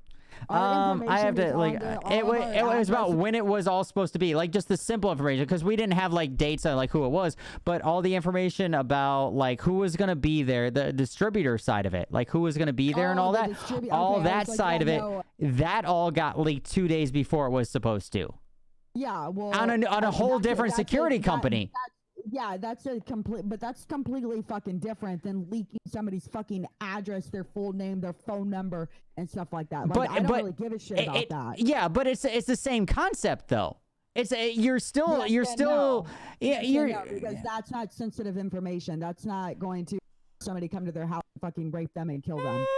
Yeah, I mean, I agree. I agree that one it feels more personal to you, but as a company, I don't want my shit leaked either way, whether it's with one company or whether it's people coming or developers coming. Why? I don't want my shit leaked. It sucks, but it's not life altering. I 100% get what you're saying. I'm not. Getting your address is not life altering because that's public information, anyways. Mine is not though. Mine isn't because of my psycho crazy ex-boyfriend. My address is not under my name. And like I have it under my, never mind. I'm not gonna say who I am. Yeah, no, and that's don't. I own outright. I don't have any payments. I don't have any mortgage. I own my house outright, and my address was put on this fucking website, and it was like it's my address, my full name. Yeah, I mean that's county records, like number. So I mean like county records are public. Yeah. The only way they can is if you own a business. Yeah. But not for me because my house isn't under my name, so it's not county records. So then it's not technically your house. I own it though. Yeah. It's not under my name because of safety reasons, because of my psycho crazy ex-boyfriend, And his But yeah, then now you can link to it. But I mean, family. either way, it still falls under the same category though of like maybe not personal, but private information. Like is these companies that don't want to release they're trying to announce this and make it a surprise. All of this is still falling. Either way, it's being released, and now E3 2 years in a row has had security breaches where all this shit is leaked. Sometimes that shit's gonna happen though, like.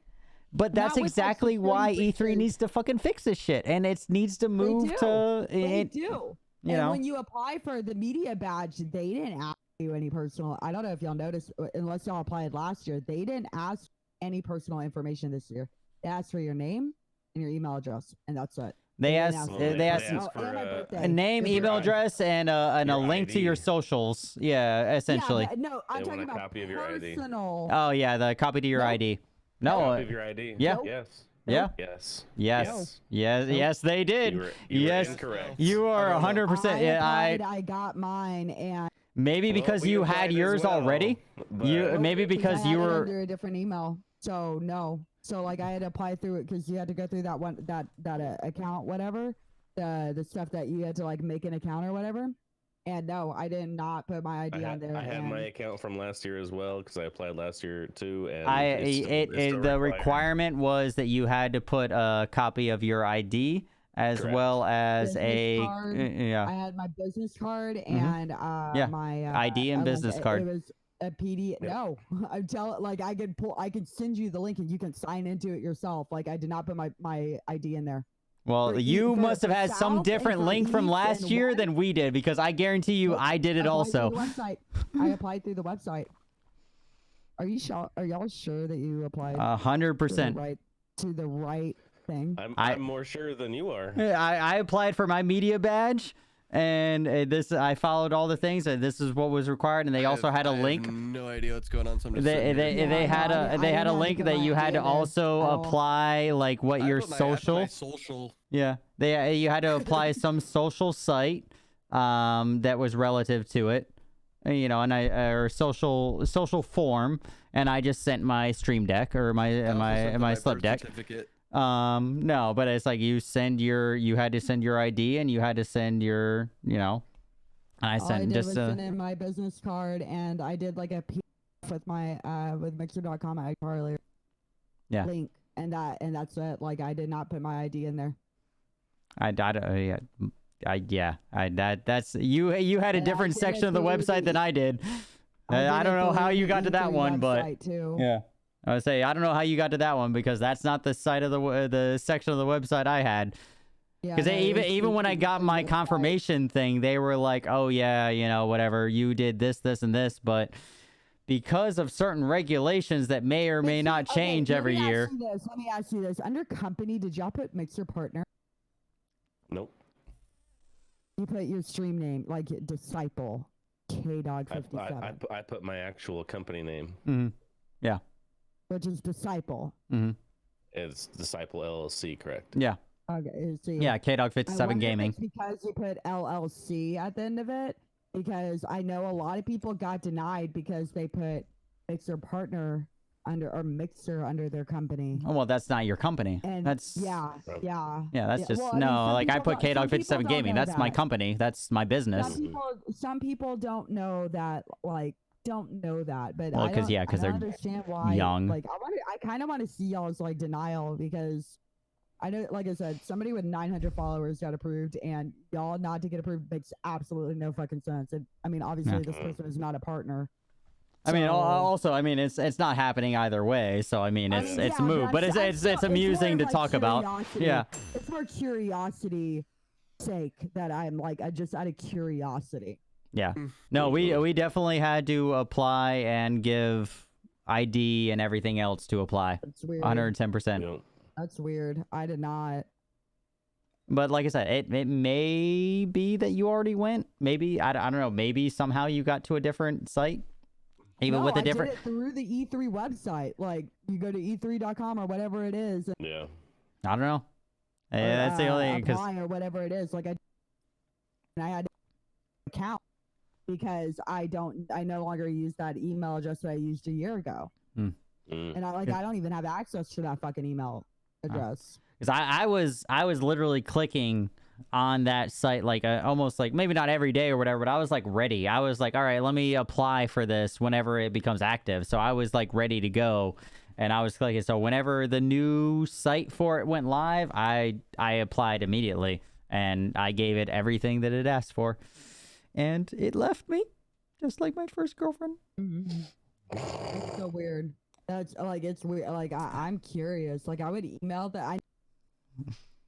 But I would still email them and be like, you know, reference why. But that's just me like being extremely fucking curious about shit that's none of my business, and that's why I'm going to end up dying. Yeah. So. It's okay. You have Bo. He'll keep you amused for half the time. For 20 seconds. I mean, you know, hey. Okay, 15 minutes. 15 minutes.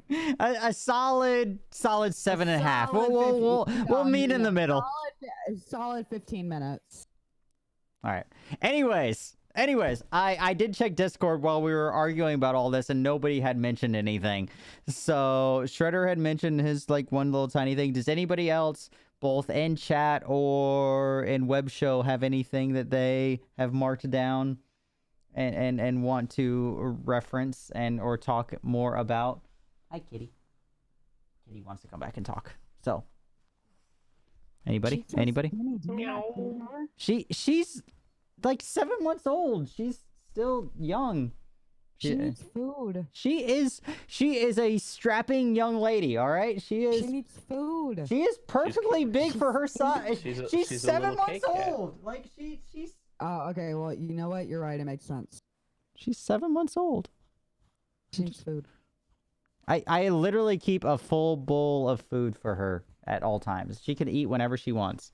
I want her to be happy. Happy.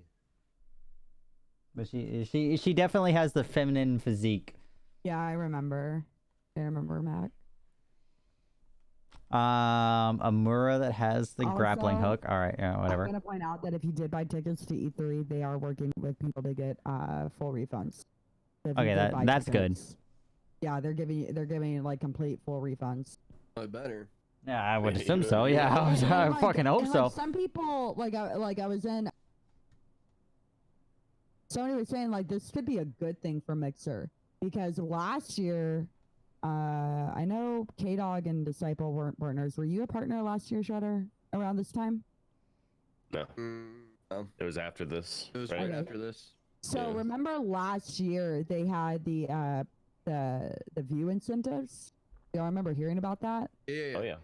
So they spent a shit ton of money, and it was gearing up to E3, and they like spent a lot of money. Like I mean, I made a decent amount of money, and I at that time was not a very big, like I had barely 5K or 3K, 4K, something like that. And I made decent money, and now Mixer's not gonna have to spend that money. So what I take from this is I hope. And I Supa, honestly, and I saw this, and it's kind of the same mindset. I saw Supa earlier posting this on Twitter, and I agree that I really hope probably realistically $300,000 to $400,000 in just time and everything that they would spend on making an E3 booth. You're cute if you think it was that. No, I'm saying like both E3 booth and whatever, but just saying $300,000 to $400,000 they would spend on an E3 booth. I really hope they put that into the platform because now it's early enough that you know we know about it. So let's just take this time because the development teams, everything else, now they don't have to worry about making sure shit runs right for E3. I really hope that all that money and time is devoted into the platform. I mean, E3 for Mixer, all we did is broadcast it, and we did a pretty poor job. Well, no, we had, as far we as had at the event, we had a booth, like not a booth, like we had a whole. That was the Xbox booth. Thing. No, we had a Mixer booth at E3. Nice. It was over in the Xbox. It wasn't in E3. Right. Like you had to walk. Right. It was in the Xbox area. Yeah, it was at the Xbox building, but it was like a big thing. Like it wasn't just like a little booth at South or something like that. Like it was an astronomical, monstrous thing. And at minimum 500K, at pure absolute minimum 500K. And then when you add in all the partners that they had last year, and people that came back from Twitch, they probably gave around out like at least $1 million, at the minimum $1 million. I know somebody that made on one of those incentives made 10 grand. I mean, I just on one of those incentives. I hope, what I see from this is that luckily they're canceling E3 early enough that I think that the platforms they could save it because they're not they're not going to have to work on an E3 booth. They're not going to have to work on making sure that they have all this. So all those teams can now focus on the platform, because really what's the coronavirus? Yeah, well, what's the next people that have it? Yeah, well, what's the next event after that? West, which we have till September. So okay, let's focus. Let's focus this 3 months that we would have been focusing on the E3.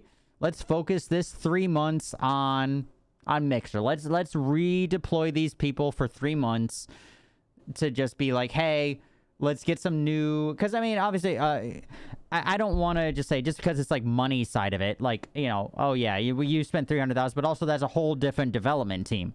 So it's not like you would just be like, oh, that money now goes over here. No, but maybe Xbox paid $500,000. Yeah, that's it's a whole different. That's not Mixer. Yeah, it's a whole different team. But maybe this team that was working on this for 3 months, for the next 3 months, now either focuses on Mixer for this 3 months. Whatever, I'm just saying, or I'm just saying, or they make sure that West goes off really well. Yeah, I mean, they can put the money, like they can put. I'm just saying, whatever. I say because now they have that extra 3 months. That's what I'm saying on it. They can make the booth at West this year even more fucking badass. Yeah. I say because obviously saying it's going to be canceled. Yeah. Well, I say I'm working on the booth for E3 or whatever, and I know software development, but I know this or that. So obviously now I'm done and I have nothing to do with website development for Mixer as a whole. But now I have an extra 3 months to work on what would have been my next project, which is software development for PAX West. Like that's my positive thinking about this is that this whole group of people is not realistic. Yeah, I know. I'm trying to think positive. It's not realistic with Microsoft. I'm trying to think positive. I hope half of these people, maybe, or half of this money / people, workforce, whatever, half of this makes its way to a current standpoint, because now realistically we have an extra 3 months of workforce that isn't needed. Twitch has a point. Twitch. Again, Mixer, while Microsoft owns Mixer, like Mixer has its own money to spend on E3. Like they were allocated. Thank you. A certain amount of money to spend on E3. So that money from Microsoft that Mixer got, they might say, okay, well, E3 is not going to happen. Spend it all on West. Yeah. And no, that's kind of what I was saying. Like that's same. And that's where E3 was their big moneymaker, though. Yeah. And then West does not. I doubt it's going to go into. But I highly. With the things that we partners know about, that exactly. We're gonna go into. Yeah, we're staying away from NDA stuff. Exactly. I'm speculating on what I would like to see, or what would be ideal. Go into the platform with stability and stuff like that, and other things that as partners have talked about, and whatever. Ideal. But I would also like it to go into West for a more badass booth at West. Yeah. there's a lot of things there, and also like I said, and like D is saying, I agree that it's not how it works that you can't just pull one department and make them work for another thing. And I 100% agree. I'm hoping that, okay, now this department that is not needed anymore, that focuses on web development, they're now focusing their efforts on the next web development thing to make it that much better. And that's what I'm hoping. I'm hoping that they don't stall. Web dev isn't gonna do shit. Yeah, right? Well, I'm just speaking. I just pulled web as hypothetical. To different departments. Yeah, I'm hoping that they doesn't make all that much money. It's not like that money was coming from Microsoft and not all this cash that Mixer they need to has. Or maybe they spend this 3 months figuring that out. Maybe that's what comes out of this. Maybe they spend this 3 months going, hey, this is how we bridge the gap. Maybe this is how we, get up into Twitch. Yeah. I mean, it is, yeah. I mean, but that's what E3 getting canceled actually has brought us. Honestly, there's a lot of maybes that could happen now, because with E3 being canceled, there is no other con really until West. Atlanta, DreamHack Atlanta is in the same time or whatever. Maybe a week, a day or before, day after. But I mean, they're all in the fall. So all of these conventions being canceled, there's a lot of time to think about things. They've already paid for all this stuff. Yeah. You know how long it takes to get money back? Yeah. A lot longer than paying it. Yeah. I assure you. We know how that works. Don't even. Yeah. That's like you're talking like we don't know how fucking a 3-month fucking turnaround works. I'm not. No comment. Yeah. Yeah. Yeah. Exactly. But I mean, as a company, maybe this 3 to 6 months is what's needed. Ideally, maybe it works out. I'm trying to be positive. I'm trying to be positive about E3 getting canceled. But and at the same time, you can be positive while pissing into the wind. You're still gonna get pissed all over you. Yeah, but what's the from not a Mixer or Microsoft? Now we get to save money instead of going to E3. We get to save money and maybe. Yeah, we all get to enjoy instead of spending that money on E3, we get to spend it on something else for a setup or whatever you want to spend that money on instead of going to E3. Last year when I went to E3 for my plane ticket and my Airbnb, I paid about $800 for both. I mean, that's not a bad deal. Like, I would say that's really cheap. My Airbnb was in Koreatown. It was 0.5 miles away from the convention center. It was like a $2 Uber drive or Lyft drive to the actual convention center. Me and my ex, Voldemort, we paid $800 for the Airbnb and $800 for our plane tickets. So it was $400 each for each thing. So $800 each for the Airbnb and our plane tickets. And we had media badges. So that's $800 right there. That's obviously not including food and, and souvenirs or, whatever you're going to fucking buy and blah, blah, blah, blah. And now we get to spend that money on, like I met my donation goal last night for E3 because I'm a super fucking crazy, generous ass person. And now I can save that to West and not have to run around like a crazy person and not have anywhere to stay. And the Kdog messaged me a week before, hey, so do you still need a place? Yeah. Do you want to stay on my pullout? Are you going to be a hobo? Are you staying in that was pretty much West last year. She was like, I still need a place to stay. I was like, I literally have a place. If you want to throw me some money, you can stay on my pullout. Yeah, that was last West, and it's stuff like that, and now because I've been wanting to get one of those. Still staying at this place. I mean, I love you, Disciple. I'll stay with you maybe for like a day and come down and visit. But I am fucking renting that same fucking place this year for West if I go because it's a fucking half a mile down fucking walk. Yeah, it's like depending on which entrance. Yeah, depending on which entrance you go in, dude. And you can and I can because I've been wanting to. thing. You know what I mean? Like a Bo has one. Have you ever seen this? I don't know what they're called. Like, you know how the mic has a boom arm? It's like a boom arm for your monitors. No? Okay. I'm an idiot. I'm just gonna go. Okay, bye. I mean, you've been gone on your screen for a minute. It literally just has your little emblem there. I know. I forgot to press the button. But I mean, I hope. So, I hope like that in the long run that it works out. To your desk. Yeah. It connects to your desk, and I've been wanting one of those. But I'm probably gonna message Kdog and be like, hey, which one? I mean, all my monitors are on those. Yeah. Mine are on the I'm gonna redesign and actually have thing. each mount as its own because I don't like the triple mount that I have right now because I don't like it. So I want to do separate mounts. It's funny because I originally bought a dual mount to my monitors, and they just sit flat on the desk. I don't know what you call those.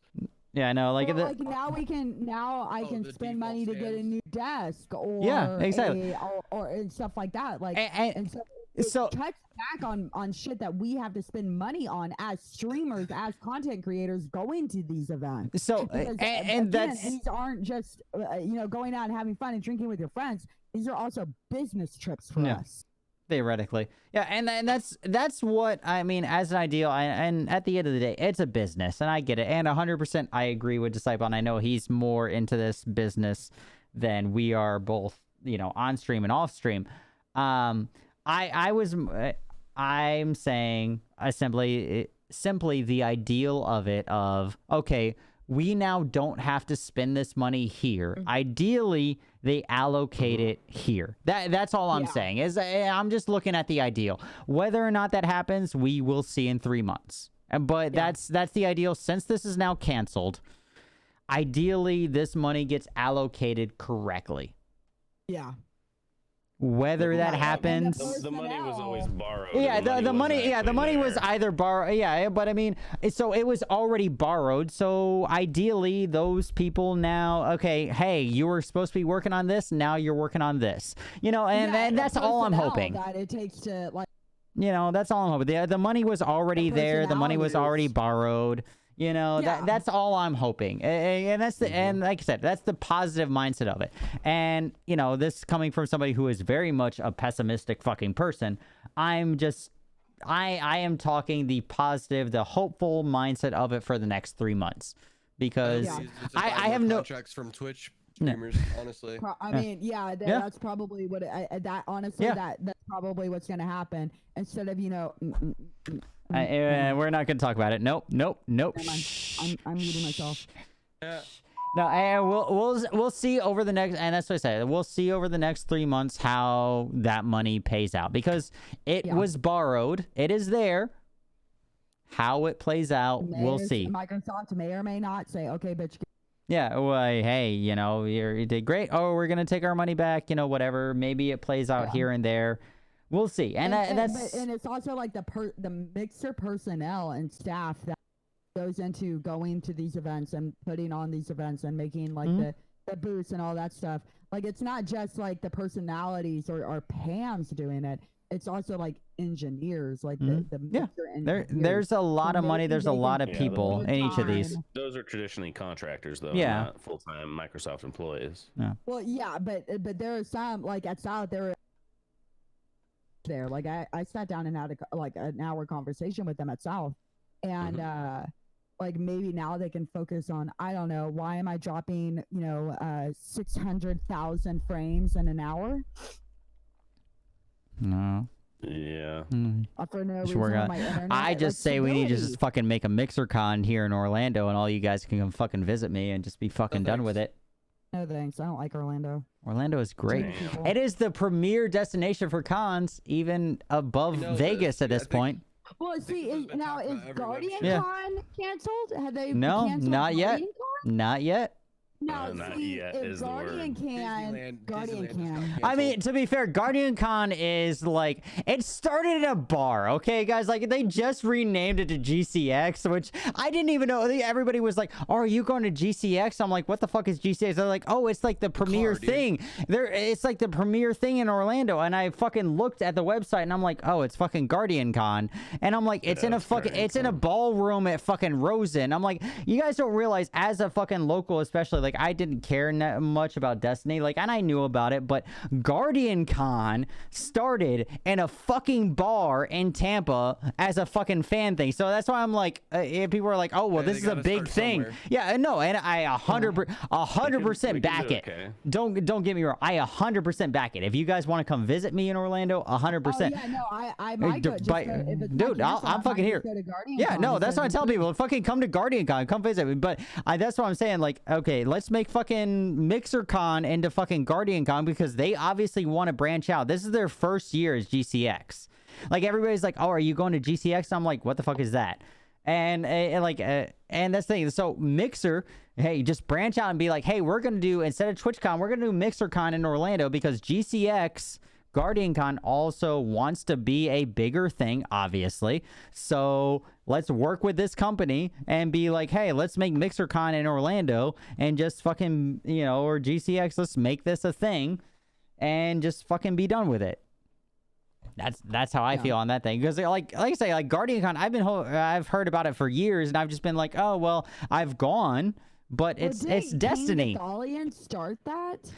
He didn't. Well, I don't know if he started. Honestly, I don't know. I can't speculate on that. That being said, I know that it literally started at a bar in Tampa, and I've been to it for multiple years. It literally started as a meetup for like 10 people in a bar in Tampa. Like, and it's moved to Orlando, and it's gotten slowly bigger and bigger. Like, it started as something else. I'll just go to that instead, and I'll just sleep on your fucking sofa. But there's a sofa right fucking here. You can sleep on it. It's fine. I am literally 15 minutes from where Guardian Con / GCX / whatever they want to fucking call it is.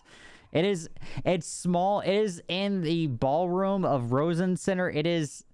It's literally the size of, right now, it's not even at the convention center we have in Orlando. That's the biggest thing. Like, I think they need to double down and partner with Mixer or whatever and get in the actual convention center, because they need to. And maybe that's what they'll do. And that's what I'm hoping. Like, they need to actually double down. Like, GCX needs to go to Mixer and be like, hey, let's make a MixerCon. Let's fucking do this, because they're not even, they're in a hotel ballroom. They are in Rosen Center ballroom. So they're in 2 big ballrooms that houses, if you all remember, if you have not been to cons, it is in, they had, at the last one they went to last year, Destiny or Guardian Con, they had a big setup for Borderlands 3 and a big setup for Destiny, and that was it. So it was about the same size for everybody else who has been to every other con. Think every other main game, so think Monster Hunter World at, you know, whatever the last one that we just all went to, and one other big game, and that was it. That was the size of the con. Like, it was like 2 big ballrooms. That was it. It was at a hotel. It was a hotel convention center. Now, if they were to double down on that in Orlando, which is, like I said, the premier destination for cons in this day and age, it has surpassed every other region. Go to the convention center and actually double down and actually have the space to bring people in. And I'm not just saying this as somebody who lives here locally. I'm saying this as somebody who now is in this industry, who sees where, like, hotel marketing, all that, like, this is my industry. Yeah. This is literally what I do. Like, this, you need to double down and come to the convention center here in Orlando and make it work. Like, a double down, work with each other and make it fucking happen. You know, I see that being more productive than anything else. But I've said that once or twice before, so. I agree, Kay. I agree. Well, I also want you to sleep on my couch, Disciple. So. I will. I mean, I have a king-size bed, so you can cuddle up with me, too. I will do that as well. I told you, like, I mean, you can bring as many people as you want. You know, bring the family. You can cuddle up with me for like, you know, whenever the family annoys you, it's fine. Yeah, that'll be like 5 seconds. Yeah, exactly. All right. Anything else? As we've been rambling on about for whatever long. I have a cat licking me, so I'm just gonna sit here for a second. The other way around. Yeah. Meow. Meow. Yeah, exactly. Awkward silence. Anything else? Nobody has said anything in, like I said, nobody has said anything in Discord. Hi, I'm moving you. Nope. I'm gonna love you. This is what you get because you were being obnoxious. Hi. Anybody else? Any last? No, she won't bite me. No, she loves me. Bite him. Claw his fucking eyeballs out. She loves me. She loves me. She loves me. Any other last minute thoughts about really anything that we have talked about? Disciple. We'll just go around. Anything? I got nothing. All right, Shredder. Anything? Nope. No. Charlie, anything? I'm hungry. You're hungry. All right. I checked Discord. I didn't see anything in there as well. Hi, hungry. I'm Kdog. No, exactly. Anyways, yeah, got to throw in the dad joke there. We covered everything. That being said, officially, let me double check. Last time, really quick. Thank you. That sounded like a Corona sneeze. It did. Oh my god. Yeah, exactly. Yeah. So I don't see anything else anywhere. Officially going right around again. I know I kind of just did this to ask that you did anything, but where can we find everybody on socials if we want to find all you guys? I know a couple of them aren't in the co-stream right now, so of course I have Disciple, Shredder, Charlie, and all that. But Disciple, where can we find you after the co-stream for everybody who's in here that does not follow you? You guys can find me on mixer.com/disciple, DESCYPLE. And then it's same, all my socials are the same as well. So any social/disciple. There you go. Shredder, same kind of. Same thing. Yep. Same kind of thing. Yeah, you don't want to give a stat. I'm getting attacked by a cat. You don't want to give a snazzy thing. Yeah, same thing. There you go. No, that's. Oh, it just scare me. It's approximate. But Shredder OG across pretty much everything. If you guys want to find Shredder as well, Charlie, where can we find you? And if there's anything else that you have going on? Mixer.com/iCharley, and then my Twitter and my Instagram is iCharley Mixer. So iCharley MIXR. Cool. And yeah. You know, somebody else has iCharley, even though there's no account with iCharley. So I've been meaning to email. So can I have it? Yeah. No, I've even been thinking about like the whole rebranding thing for Kdog, but it will never happen because I need to have it across all platforms.